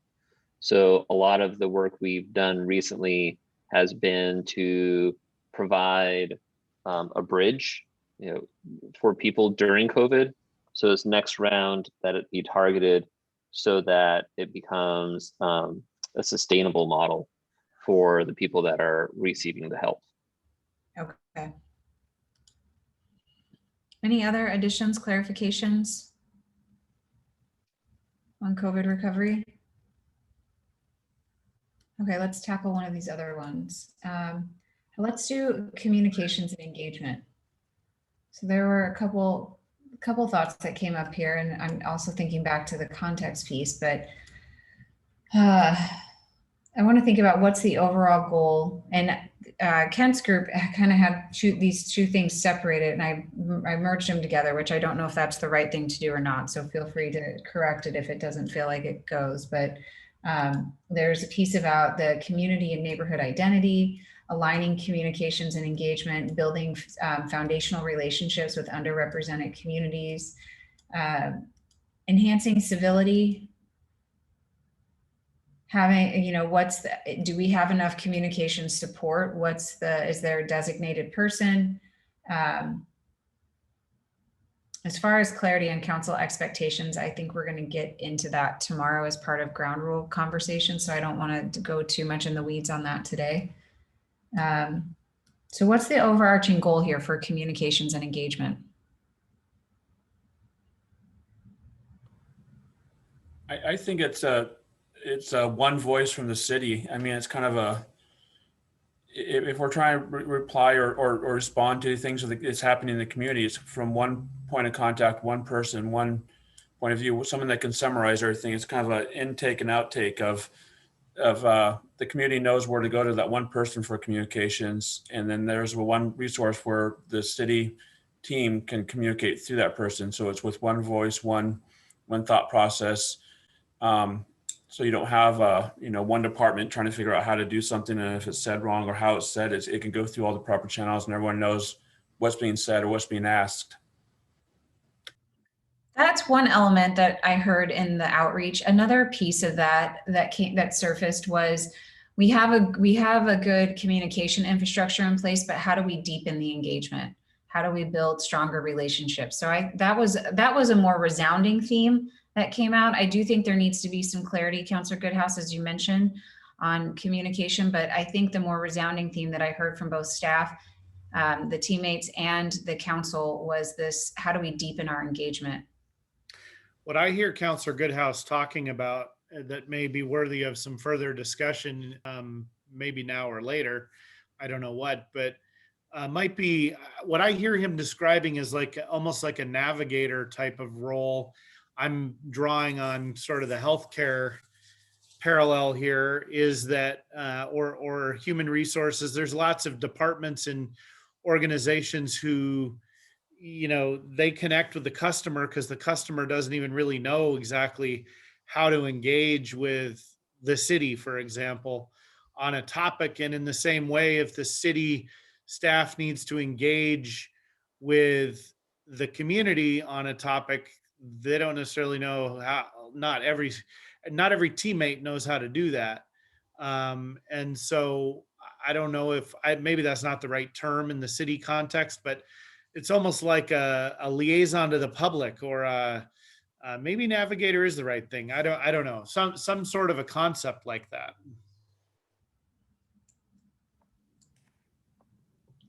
And I see, Counselor Goodhouse, some of those were more focused on downtown too. I mean, that maybe the navigator thing makes more sense for downtown per se, but the public in general. Okay, thank you. Counselor Newton? I'm going to date myself here, but back in the day when all we had was phone and mail, I served an ombudsperson role in the city manager's office. So I got all the phone calls when people didn't really know what to do. It strikes me that now we have so many other different ways to engage with folks. And so I understand Councilor Goodhouse's point and the mayor's point. I think the navigator is a good role. But I think the challenge we have is how do we actually engage, sort of get in these two-way conversations with folks when, everybody's on Instagram and Facebook and Nextdoor and, email and the internet and all that kind of stuff. And it feels less to me like we're actually engaging with folks. We're sort of exchanging information, but we're not able to have real conversations. Part of that is, as you know, my, what do we call that, Sarah, that test we just did? My relational people. But I think what the goal is really around, given the lay of the land right now with social media and everything, how do we engage with folks? The mayor brought up a good point earlier. We've been, our efforts have been heralded. We try to put a lot of effort into engaging with the community. And I think we want to continue to do that, but also we've got to think about some of our underrepresented folks. So to me, it's how do we continue to improve our ability to engage with the community, which is communication is part of it, but I really think it's more about engaging, and it's going to probably look different for different members of our community. Summerfield loves the barbecues, but not everybody's going to show up for that. So the goal I'm kind of hearing is, for just from both of these conversations, is how do we engage? How do we develop better, deeper relationships with the community? And then to Councilor Goodhouse and the mayor's point, how do we do this in a consistent way across the city with one voice? Is that hitting it? Is that capturing what you guys are, Councilor Goodhouse? And I do like the point what you said was, I mean, I was mentioning the one part as far as the city communication, but I think there is we do the engagement, we do the outreach, we get the responses, but we don't really do the follow-up, or we do a lot of surveys, but we never do the implementation or the responses. So I know that you touched on that, and that's a huge part where I hear from either, staff members or from citizens or stuff. There seems to be a lot of engagement, a lot of things thrown out there, but when someone responds or gives a response, it seems like it doesn't get acknowledged or either addressed or anything done with it. And so there's a lot of engagement, but nothing in return or used or anything like that. It's just engagement, but no follow through. Okay. So team members, sorry, Councilor Newton, you had your hand up. Really quick, one more thing. And the other thing I like to do is I like to think of our community members as part of our team as well. So, their role in making Tigard the best it can be is important, just like the electeds and our professional staff who do a great job, or our professional team who does a great job. But, they're part of this team too. So finding ways that they can participate as valued team members, I think, is important. That's an excellent point to add to it. So I'm looking at all these things, and it feels still a little abstract to me. So I think we're zeroing in on the goal, but I'm curious from the team members, from the teammates, what might be a strategy that would support this goal, support what you're hearing? Yes, sir. This is Ken. One of the things that just strikes me is Yeah, we've done a lot on the digital engagement. We have the Your Tigard page. We're on social media. We do virtual chats. The missing piece is that in-person engagement. And I think specifically is with underrepresented communities, even pre-COVID, when we had events, the turnout wasn't great, and it certainly wasn't representative of our community. The area that we have that we can expand largely is these communities we haven't touched. Let's go to Bonita Apartments and set up shop and engage with them and do focus groups. Let's go to those communities that aren't coming to City Hall. We know most folks aren't coming to City Hall. Like we've reached some folks especially with like these virtual fireside chats with the mayor. The people will drop by, one question, get out, and that's great. But there's this whole other segment of our growing demographic that we're not reaching. And to reach them, we have to get out of City Hall, which does take time and resources. We also have to have expertise to be able to speak Spanish, to be able to understand what our communities want. And to me, that's the real big challenge right now, along with a lot of our engagement is project-based and it's not foundational based. So I'll ask you about Universal Plaza, but after that, where's our relationship going? So cultivating that over the long term, I think, is really the spot that we need to start developing those internal resources to be able to do that. Okay, that's helpful. Any other teammates want to add to that? I've pulled two strategies out of that. It's a shift from project-based engagement to broader engagement, which kind of gets at building relationships, and then just a targeted effort to expand engagement with those who haven't been traditionally represented in city conversations. I see Steve and Kathy. Go ahead, Kathy. Just to kind of build upon what's been said already, it's approaching. It's not just communications and engagement, it's communications, outreach, and engagement, because those are three distinct pieces. And approaching it as one city instead of, as Kent said, project by project, department by department, because we actually get in our own way. And instead of being engaging, we're exhausting. The fact that we have like 7 surveys going on at once, those are areas that we can improve upon. Instead of having one department going out to a board and then, the next month a different department going out to the same board, working together to figure out all the moving pieces and see how we can collaborate and go out together and have those ongoing conversations. And again, shifting away from projects and being people-based. So we don't go in and out, but it's ongoing, having conversations, which ultimately builds relationships. Excellent. Okay, this is helpful. Steve, did you want to add to that? And then Kenny, you see your hand as well. Go ahead, Kenny. I'll jump in after. Okay, further to what Kent and Kathy just raised, I wonder if it wouldn't be helpful for the council to have a very specific goal or a goal discussion about the Unite Oregon partnership. I think, Kent, if I'm understanding your point, what we're trying to do through that partnership is exactly what you described. Okay, yeah. So those are our tentative first steps in that direction, and of course that was a 1-year multi-departmental sort of citywide approach to try to build something that is not project-based. But we're coming to the end of that. And I'm just noting that and I guess asking. Go ahead, Steve.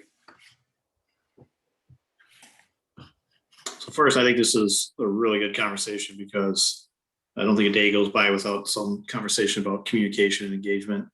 It seems like what I'm starting to hear is, I like how Kathy laid it out, the communications, outreach, and engagement. And then it's that depth of engagement, which because we've been project-based, right, it's really, we get in and we get out. And so there's not that depth in relationship building.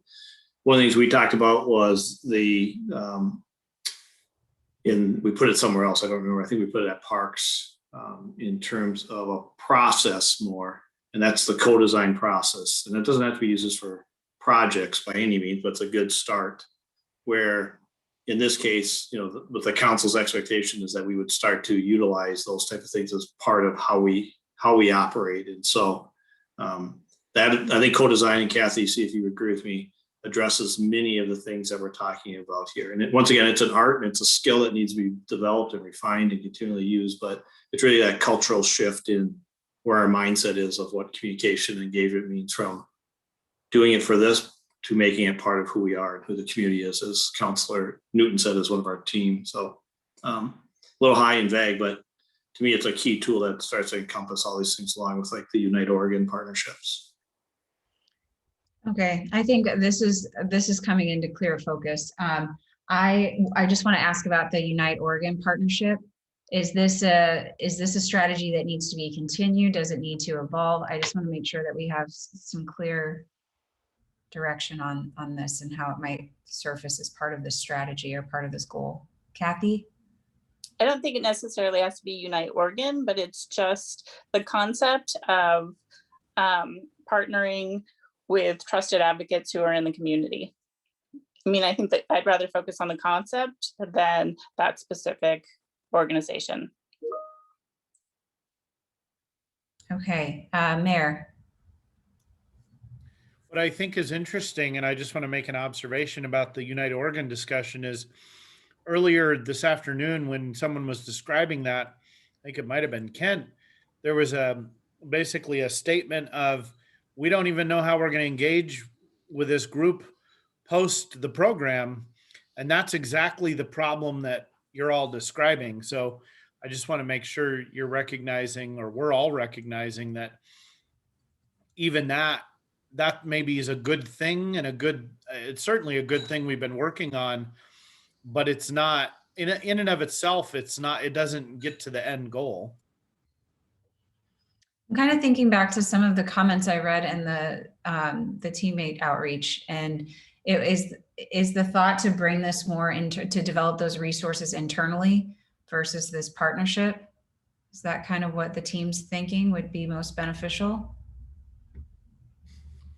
Kenny, is your hand up for just from before? Did you have something to add? I'd say it's a combination of internal as well as community partners and other partners. Okay. All right. I think anything else anybody wants to add to this? I think we have enough to work with at the moment. All right. I think we have time for one more, because I want to make sure we have at least an hour left to do our conversation about roles, and then have some time for a reflection before we think about next steps for tomorrow. Why don't we tackle some of these we'll just have to hold off until tomorrow, but I want to make sure. So do you guys like to do equity or climate action? Which conversation would most benefit from having the whole team here and present? Steve or Kathy? I was just going to say both. I don't know. I mean, well, we can see how quickly we move through it. We can try. You know what I will say before you pick one? I feel like we've had more general team discussions on equity than we have on climate action. So I guess my personal opinion would be more towards climate action, because we've had less council discussion of that with the whole team. I agree with you, Mr. Mayor. And I'm really interested in phrasing it as community resiliency and how that fits in. So I think that would be beneficial. Thanks for suggesting that. All right, let's go with community resiliency and this theme of climate action. So what's the overarching goal here? Sarah, can I interrupt for a minute? You had asked staff, just to point this out, you had asked staff for their opinion, and I don't think we heard from them. I think we heard from the council, but not the staff. So I just wanted to point that out, just if we could provide them space if they did want to respond. Teammates, do you have a preference on discussion of community resiliency versus equity? I'd say the community resiliency, though it is a part of equity, so a lot of the subsets are, but I'd say community resiliency personally. And if we have time, we'll tackle the other one next.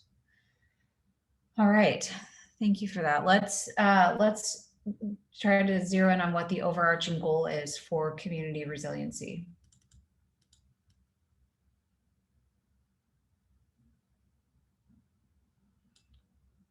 Council, what's the outcome that you want to see here? Yeah, Council President Lube? I mean, quite honestly, I'd like to see a city resiliency plan, just big picture. I mean, that's the goal for me, and to put it into action. Okay.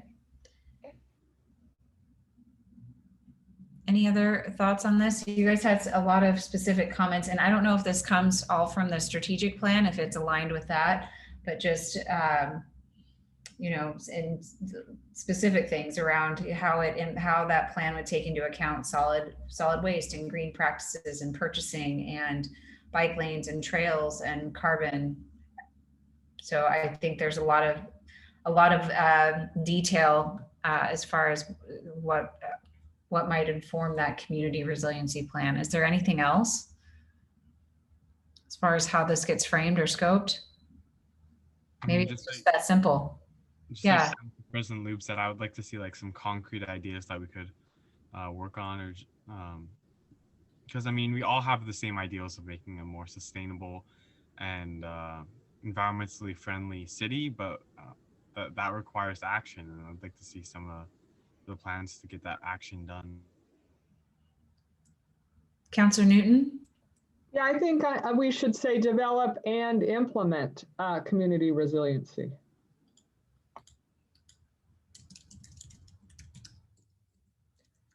Okay. Any other comments or thoughts on this? Any from the teammates, any clarification? Do you feel like you have the direction you need to carry this goal forward? Kathy? Just when we got to see the feedback based on surveys and whatnot, I personally was thrilled to see that climate resiliency was a priority, because it's work that we've already started, knowing it's really important. So to see it land on the board is exciting, and I agree it needs to be more than just a plan that sits on a shelf. It needs to be a plan that we implement and activate. So thrilled that it's here and we're having this conversation. All right, any other, maybe this doesn't need that much conversation. Maybe you guys are all in agreement and alignment on putting this together. Anybody else? Okay. These ideas are all here. We're not losing those. I'll take those into consideration as we put the final draft together, but I just want to make sure we have clarity on the goal. And let me move these ones over.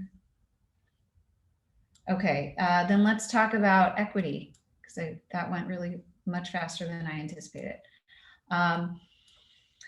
So you guys there was conversation around the digital divide, which we also talked about as part of COVID recovery.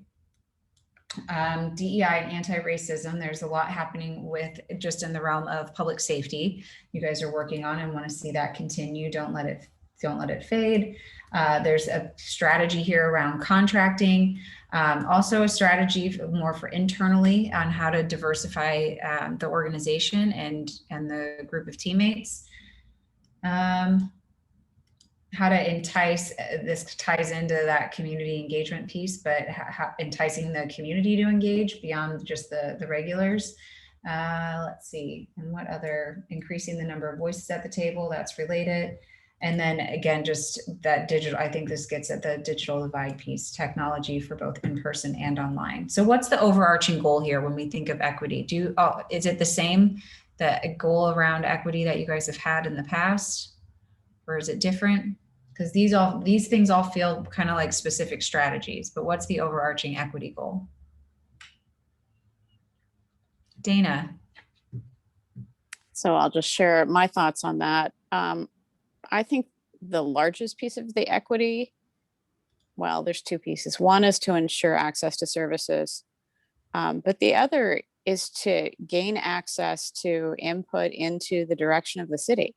So hearing from all of the voices in our community, what their needs are, what their wants are, so that they are active players in helping set the direction of the city.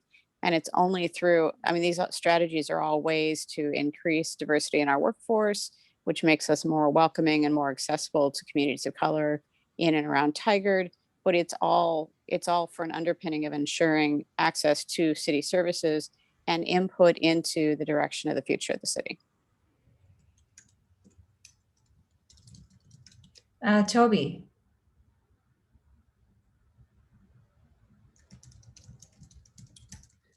Thanks. Took a second to unmute there. I think the other thing is about removal of barriers. So whether you're talking about digital equity or you're talking about diversity, equity, and inclusion from sort of racial, cultural, other underrepresented groups, it's about putting people who have more barriers, trying to remove those, so that there's that equity piece in terms of the access to decision making, access to being on boards and committees, access to being an employee, teammate at the city of Tigard.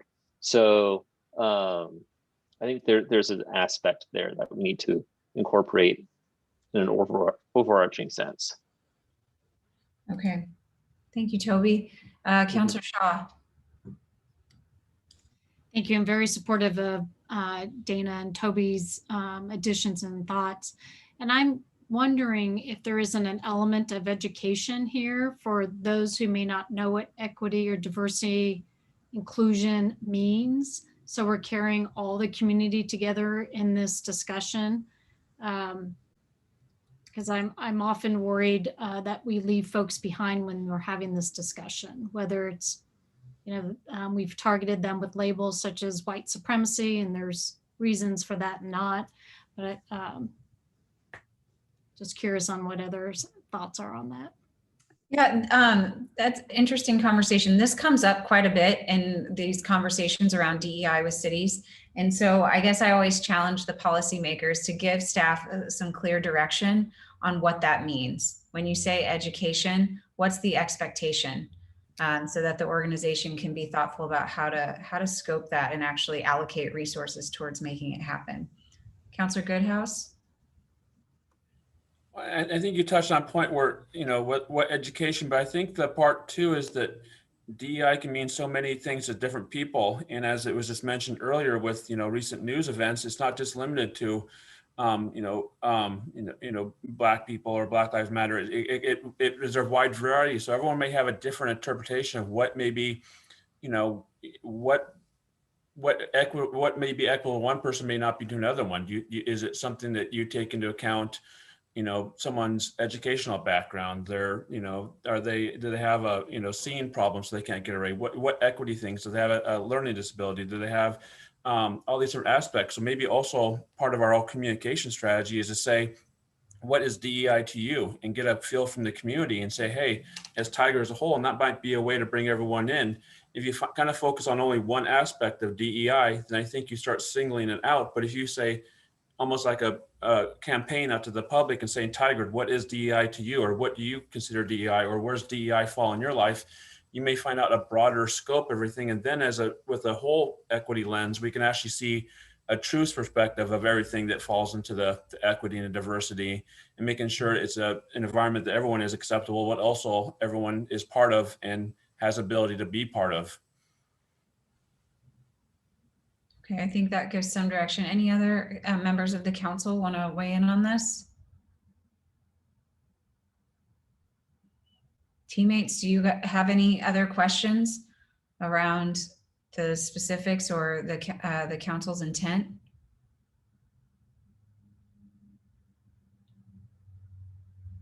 Is everybody just tired? Just checking in. I know it's been a long week, long day. We're in the home stretch here. I think tired, and it's like the middle of the work day. I know I have phone blowing up with clients and things. And so in the middle of the afternoon, for those of us working, I don't know if anyone else, but trying to diffuse between everything. I hear. I just want to make sure that we walk away with this so that the teammates have good clarity on what this means. This won't be the last chance. We'll pick it up again tomorrow. And again, I'll send the notes out tonight. So if people have other thoughts, I'll welcome, please share those so that they're represented tomorrow as part of that discussion. All right. I think we've pretty much covered everything except recreation. And so is everybody okay with saving that one until tomorrow? Toby, did you have oh, I think maybe your hand was up from before. Sorry, I thought it was newly raised. Is everybody okay with jumping into recreation tomorrow? Counselor Newton? Yeah, that's fine. We didn't do public facilities either. Oh, thank you. So anyway, we don't need to do it today, but I just saw that one as well, so. I felt like there was a lot of input on those two topics, specifically in the outreach. So I feel like we have a lot to work with tomorrow. Counselor Shaw? Thank you, sir. I just wondered if there was comments from staff with regards to recreation, or if they have the ability to input some tonight. So during our discussions tomorrow, we have that knowledge. Teammates, anything you guys want to add on these two topics that you don't see represented on our idea map already? Brian? The only thing I was going to add on the recreation one, I'm just remembering, Steve, what you were talking about. The notion was it's parks and recreation, and it was, we're about ready to bring a finished Parks and Recreation Master Plan update to the council. And Steve, I think your concern was making sure we have a implementation plan ready to go, so we can implement that master plan. I'm probably butchering what you said, Steve. It wasn't just focused at recreation, basically. Okay. That was the gist of it. I think the key thing was, we know Parks and Recreation, especially parks to date, have been extremely high priority. We haven't been able to address it. So going through a process to have a master plan, kind of on the heels of that, the expectation that the council would have for us is that we would then immediately work on the implementation and funding strategy. So it doesn't go on the shelf without the funds behind it. And we don't have the answers for the funds yet, but that we would be returning in short order with how we would start to advance it. Okay. Anything else that the teammates want to add, Parks and Recreation wise, or public facilities?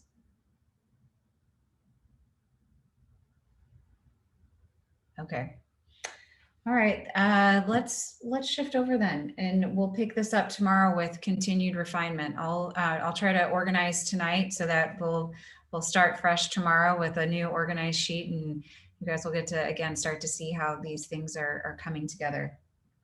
Let's move over here. So the last piece I want to talk about is council and administration roles. I've done this presentation with so many different groups, but really we're going to get into some conversation around it. But I think first of all, it's just good to have a shared understanding of just kind of how these roles have evolved over time.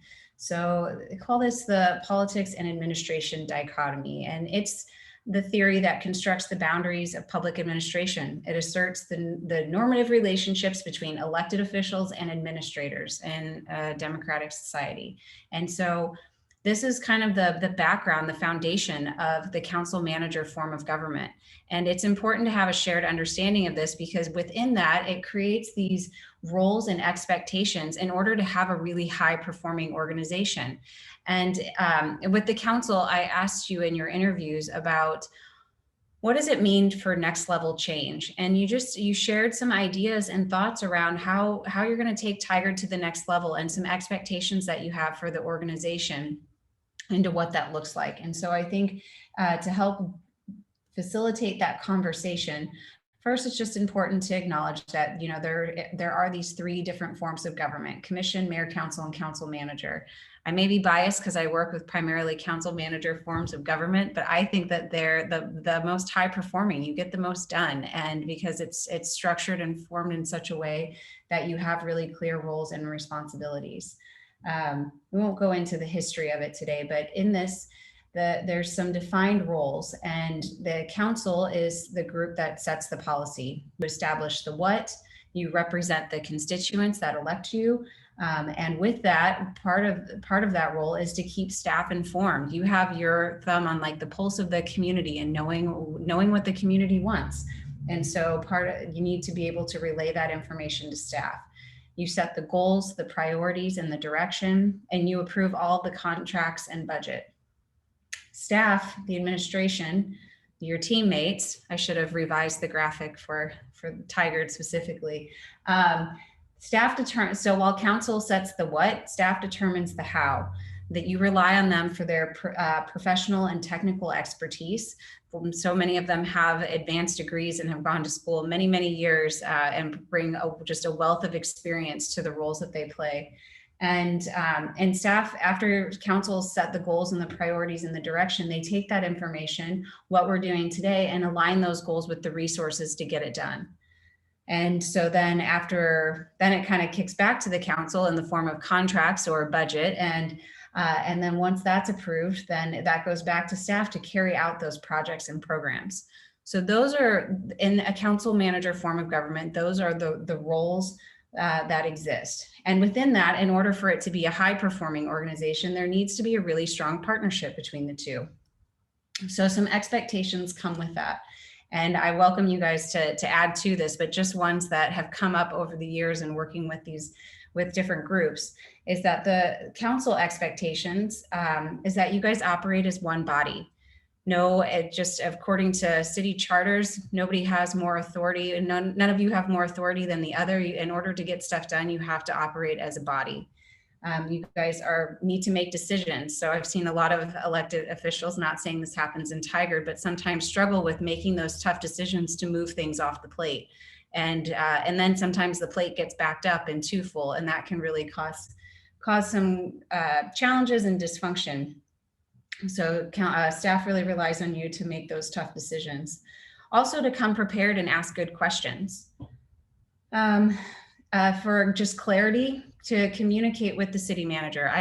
I can't recall what's in your council ground rules, but most of the communication from council typically goes through the city manager, because it's not fair for staff to have all these different bosses. So that's why it's typically set up that way. Some cities have slightly different rules on that, where it's okay to communicate with department heads, but you want to make sure the city manager is always in the loop, because they're responsible for taking care of staff and holding them accountable.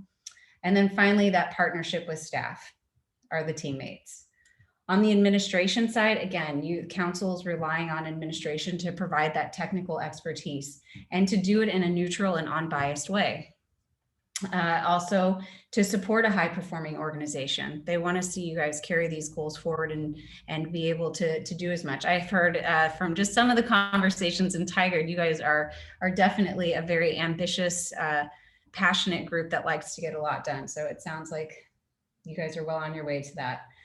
The other expectation is to keep the council informed. I've never met an elected official that likes surprises. And so one of the big things, the big roles of staff is to keep the council informed. And then finally, that partnership, it's a partnership. So it works both ways. And so as much as you guys need each other, both groups, in order to get things done in an effective way. So those are some of the expectations that I've heard over the years, and themes that are important in order to make this relationship function as effectively as it can. And I'm curious now to hear from this team if there's any other expectations that I didn't hit on that you think are important to mention.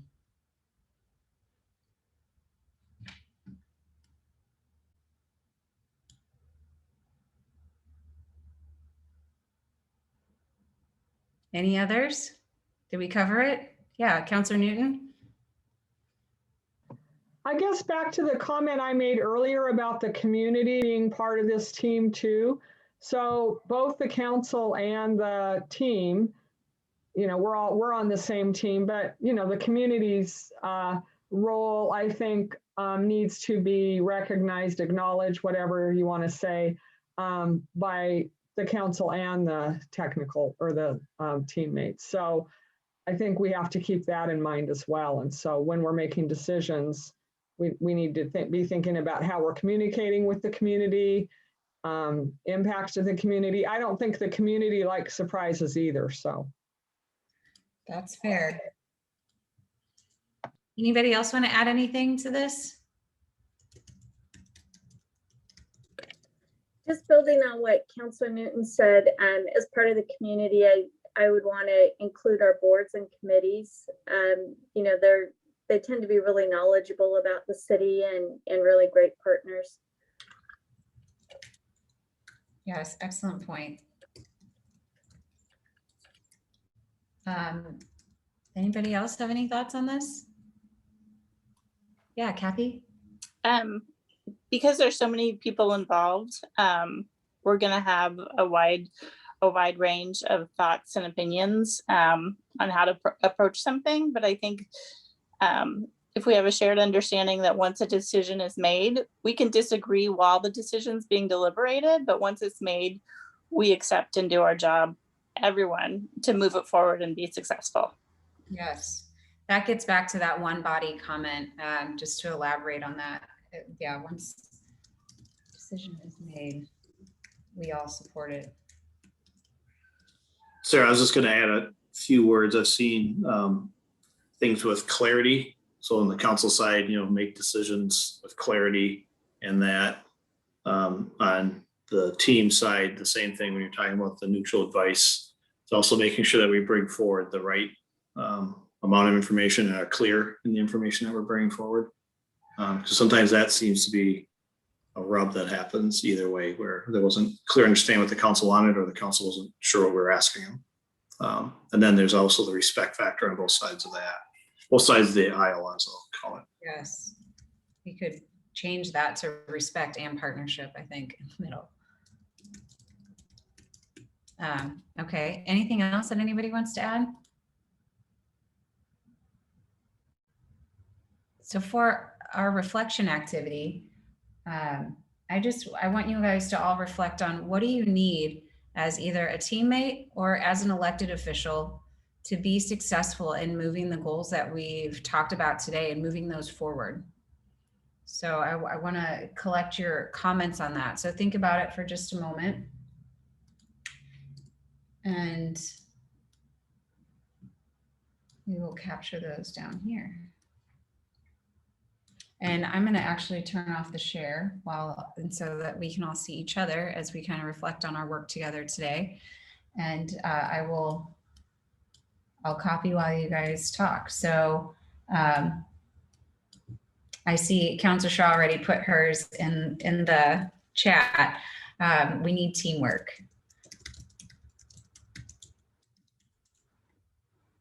What else? Other thoughts? What do we need to be successful as a team in moving these goals forward? I think we need clear measures of what success looks like for a goal, and come to agreement on what that looks like and how we measure it. Thanks for raising that, Kent. I think tomorrow we'll have some more conversation as we do the refinement on that, because I do think that that's important. Mayor Snyder. From my perspective, we need the work that we do on the goals and you know, whether it's tactics or other things, we need them to result in action. Okay, excellent. Council President Lube. I think it's really important that we have trust in each other as a council, and, you know, trust as staff or teammates and counselors and within teammates. So just trusting each other that we have the best intentions and we have each other's backs. Yes.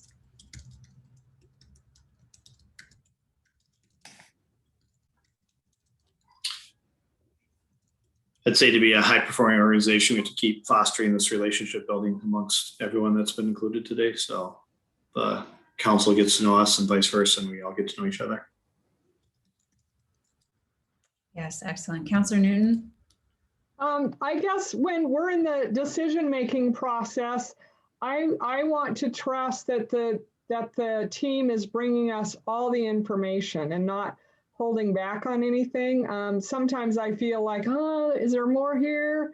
So I think we make the best decisions when we have all the information, even if it's not something they think we're not gonna like it or not gonna want to hear it. I think, you know, and for the most part, I think that's true, but sometimes I feel like there's maybe a little bit being withheld, and I would appreciate everything coming forward, especially when we're in the middle of deliberating.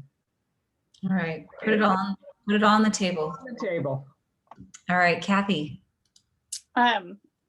I think we need focus to remain focused today, tomorrow, and ongoing. Trust, and also changing how we approach things. Instead of focusing on why we can't do something, think about it as what we need to be able to do that, like going from a no to a yes. Okay.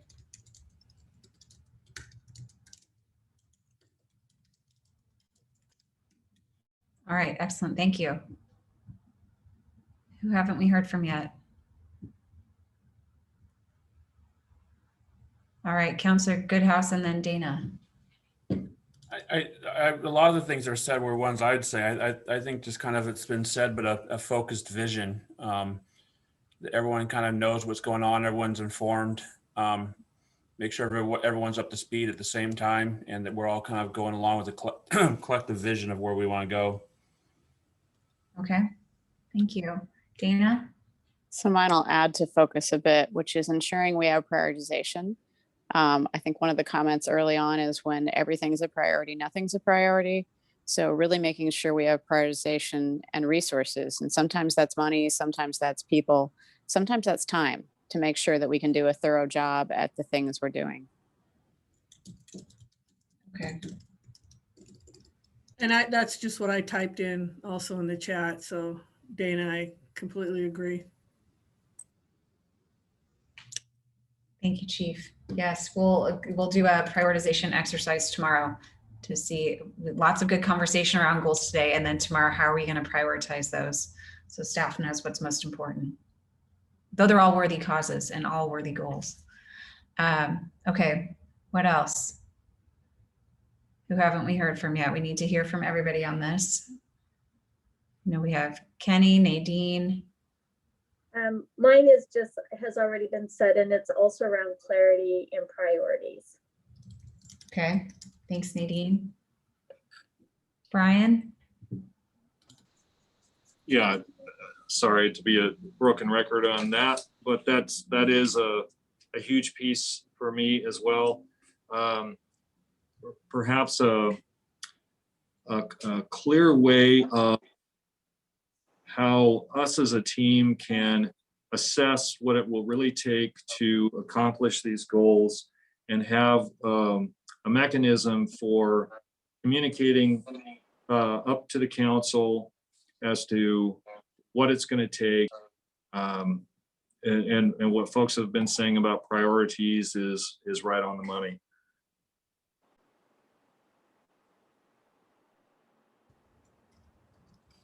Okay, thank you, Brian.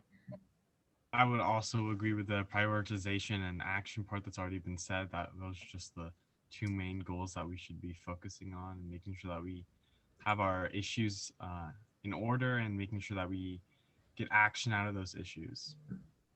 Okay, thank you. Let's see. Yeah, jump in. Who's that? Kenny.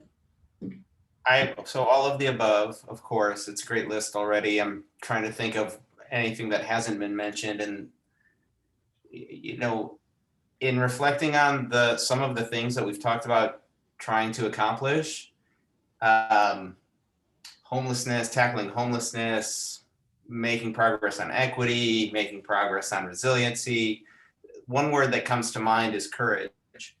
Because those are easy things to name in a session like this, but they're not easy things to implement, and they are all controversial. If you think about the homelessness issue just by itself, that's such a vexing issue. And it's not necessarily a popular one to spend a lot of time and resource on. So if we're really going to do that, we're all going to need to be brave and steadfast. So I'll just add that into the list, but I agree with everything that's been said. Oh, that's an excellent addition. I think, yeah, these goals are going to be challenging. But you guys have the skill and talent to do it. Let's see, Toby. Thank you. Like Kenny, all of the above, and to just kind of add something new in, I think when last time the city council set goals, I think that's a good model. There were some broad goals, however, with some very specific strategies, and there was a challenging number of them. It was still doable. It challenged the team and gave some very specific things to get done.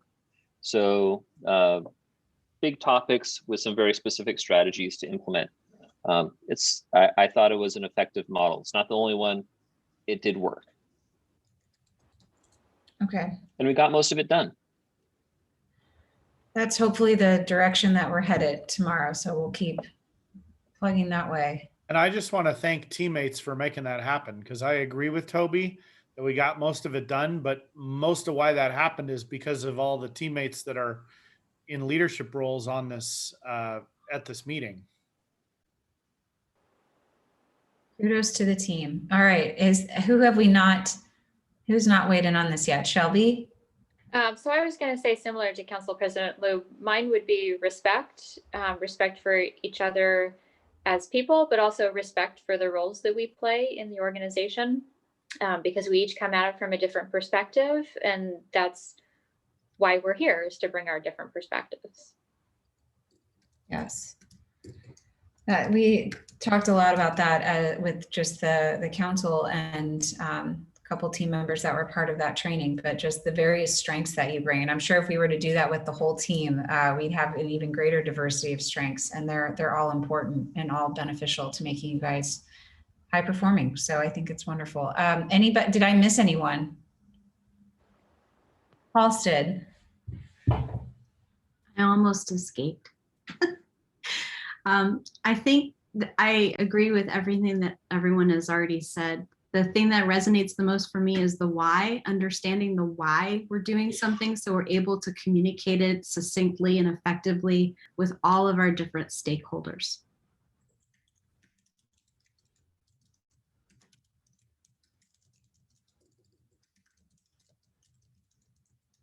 All right. Okay, you guys moved through that pretty quickly. So I think, so what I'll do with all of these comments is put together a little agreement for this team, for the teammates and the council. The council will work on their team agreement tomorrow, but we'll have kind of your ways of proceeding as far as how you're going to work together to accomplish these goals, and we'll include that in the summary report. Any other final thoughts or reactions on all of the work that we did today? How'd you guys feel about the process? Good, exhausted? So. You say, as a visual person, I just love the board, the mural, and the way it was, visually pleasing, and the way you lay it out. So Sarah, thank you for introducing this way of presenting things. I liked it a lot. Thank you for that, Chief McAlpine. I'm glad that I do think the visuals certainly help to bring the big picture into focus. And Mayor Snyder, I have a lot of respect for that comment in the chat about feeling a little rushed. I don't think I've been through one of these virtual sessions where it hasn't felt that way. It's just, again, it's hard in this format to have the depth of discussion that we want to have and stay within a time frame. We did wrap up this last part a little faster than I thought. So if there's any final comments that you guys want to circle back on, or any topics, we have a few more minutes to do that. I think my comment is, from my perspective, today it seemed like there's a really good balance between the mayor, the councilors, the leadership team being able to provide input and thoughts and ideas and listening to each other. So we set out saying we were going to do that, and I felt like we did accomplish that during our conversation today. Great. All right. Any other comments? Yeah, Councilor Newton. These are two kind of unrelated comments. I really appreciated what Halstead said about the why. So I'm going to be thinking tonight, as I'm thinking about the goals, should we include a why when we're, putting our goals together? So somehow it's clear, the why is clear. The other thing I was wondering about is having been a member of the team, it's been almost 4 years now, but I always worry a little bit that we not think, okay, we're doing a lot of other stuff and now we're going to add a bunch more goals. So I think we have to be mindful tomorrow when we're prioritizing and think about the work that staff's already doing and be really clear if there's some adjustments that need to be made. I mean, not just what's the priority for the goals we're talking about tomorrow, but how do those priorities fit in with some of the other work that's already ongoing. So that's just a thought. Those are just a couple of things I'm going to be thinking about this evening. Yeah, Councilor Newton, I was thinking the same thing when Halstead said that, is like in the report format, we should be really clear about how we state that why. I love that idea. Dana? So I've been thinking this since Halstead spoke as well, which is just how important the why is. The more that staff understands, teammates understand the why of why council has set a specific goal, the more successful we can be.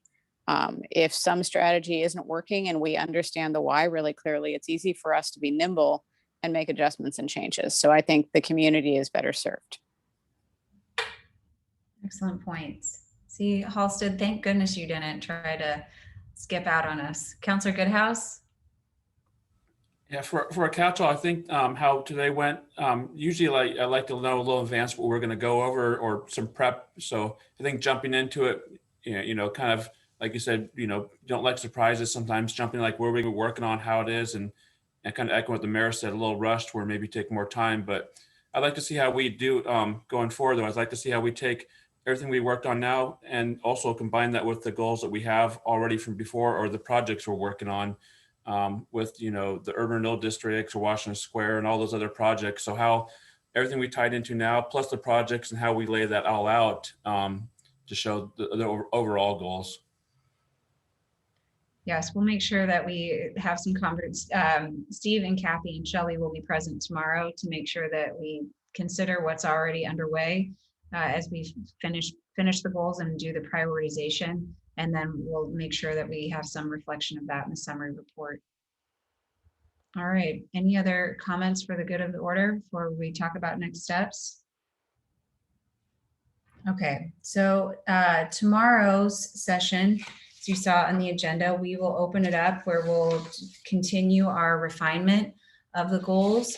And I'll do some work on it tonight to clean it up a bit as I see how things have been coming together today. So we'll start there. Once we get through that refinement, that's when I'll check in with the council to make sure we have consensus or at least a majority agreement of the goals that are moving forward. Once we've agreed on that, then we'll do the prioritization exercise.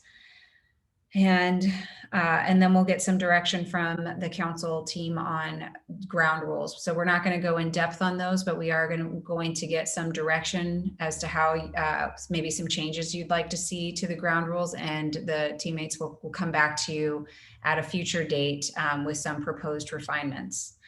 Then we'll shift into the council kind of doing some more, it'll be more like that training environment where we'll talk about the council's team agreement for success. So we're pulling out some of the things from your current ground rules that are related to more of a team agreement piece, and we'll kind of modernize that to serve the current council, the current group, and decide on your team agreement, and then wrap it up from there. Talk about implementation, progress reporting, maybe some expectations you have for that, and do a quick reflection and wrap up all of our work for the advance. We're going to be done by 12:30. Is that's the target Yes. time? Okay. Yes.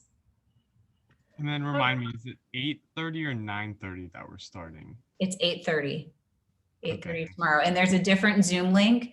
So I know some people, there was some confusion in how we set it up to get everything live streaming and doing everything today. So when I send out the mural notes, I'll do it right after this session. I'll get everything exported and send it to the council.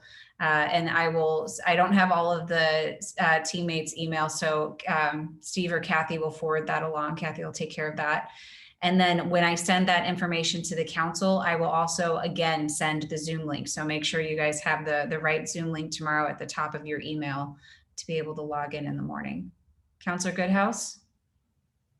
A clarification. So you're saying on the council ground rules that are we going to be starting all new council ground rules, or are we going to pull from the other ones? If we're pulling from the old ones, are we going to send a copy of those where the existing ones are out to us?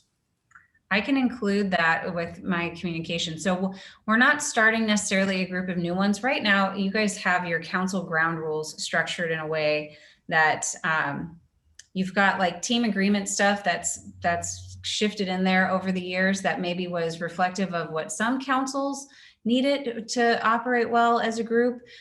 You also have like some logistic things of how, so League of Oregon Cities, for example, last year released a new template for council rules. And a lot of cities have been working on are working on refining their council rules, what you guys call ground rules, and updating them and modernizing them. So I shared that with Steve and Kathy, and in my conversations with the council, there was some consensus around in those interviews around separating out, what are the council rules or ground rules that you need to function as a team, but that will stay in existence forever from this council to the next council. But then as a council, what's your team agreement for how you're going to work together over the next 2 years? Based on your current dynamic, what does this team need in order to work together as a team? Right now, all that stuff's kind of co-meshed in that ground rule document, and we're going to try to get some clarity and separate that out a bit. So we're not doing a deep dive into the ground rules. We're going to get some direction so that the teammates can come back to you with some revised ground rules at a later meeting. And then we're going to focus on how, based on your current team dynamic, current strengths, kind of tying back into the core strengths work we did at the first session, how are you guys going to leverage those strengths to work together as a team? Does that make more sense? Did I capture that right, Steve? Anything you want to add? You captured it the right way. If you wouldn't mind sending out the league template to the council as well with that stuff, if you have that accessible. If I have that, if I can access it, I will absolutely send it. I'm sure I have it somewhere. I will track it down. I'll take a look too. Okay, thanks. Counselor Newton? Yeah, that was my question was, can we get the ground rules and all the stuff that we're going to be talking about tomorrow emailed out so we're prepared in the morning? Thank you. You bet. Okay, any other questions about tomorrow? All right, well, we actually are finishing with 15 minutes to spare. So I just want to offer and extend my gratitude for everybody's, first of all, your work to prepare for today. It makes the session go much smoother. So thank you for all of your efforts and the time you invested to get us ready. Thank you for your engagement and participation throughout the session. I know it's a long afternoon after an even longer week. So I appreciate that. And I hope you guys all have a great Friday. Teammates, I hope you have a great rest of your weekend. For counselors and the rest of the team who will be with us tomorrow, I will see you guys bright and early at 8:30. And I'll sign in at 8:15 for anybody who wants to test their video, audio, or anything like that. All right. Brian, enjoy your week off. Oh, Carol, do we need to do anything official to end our meeting?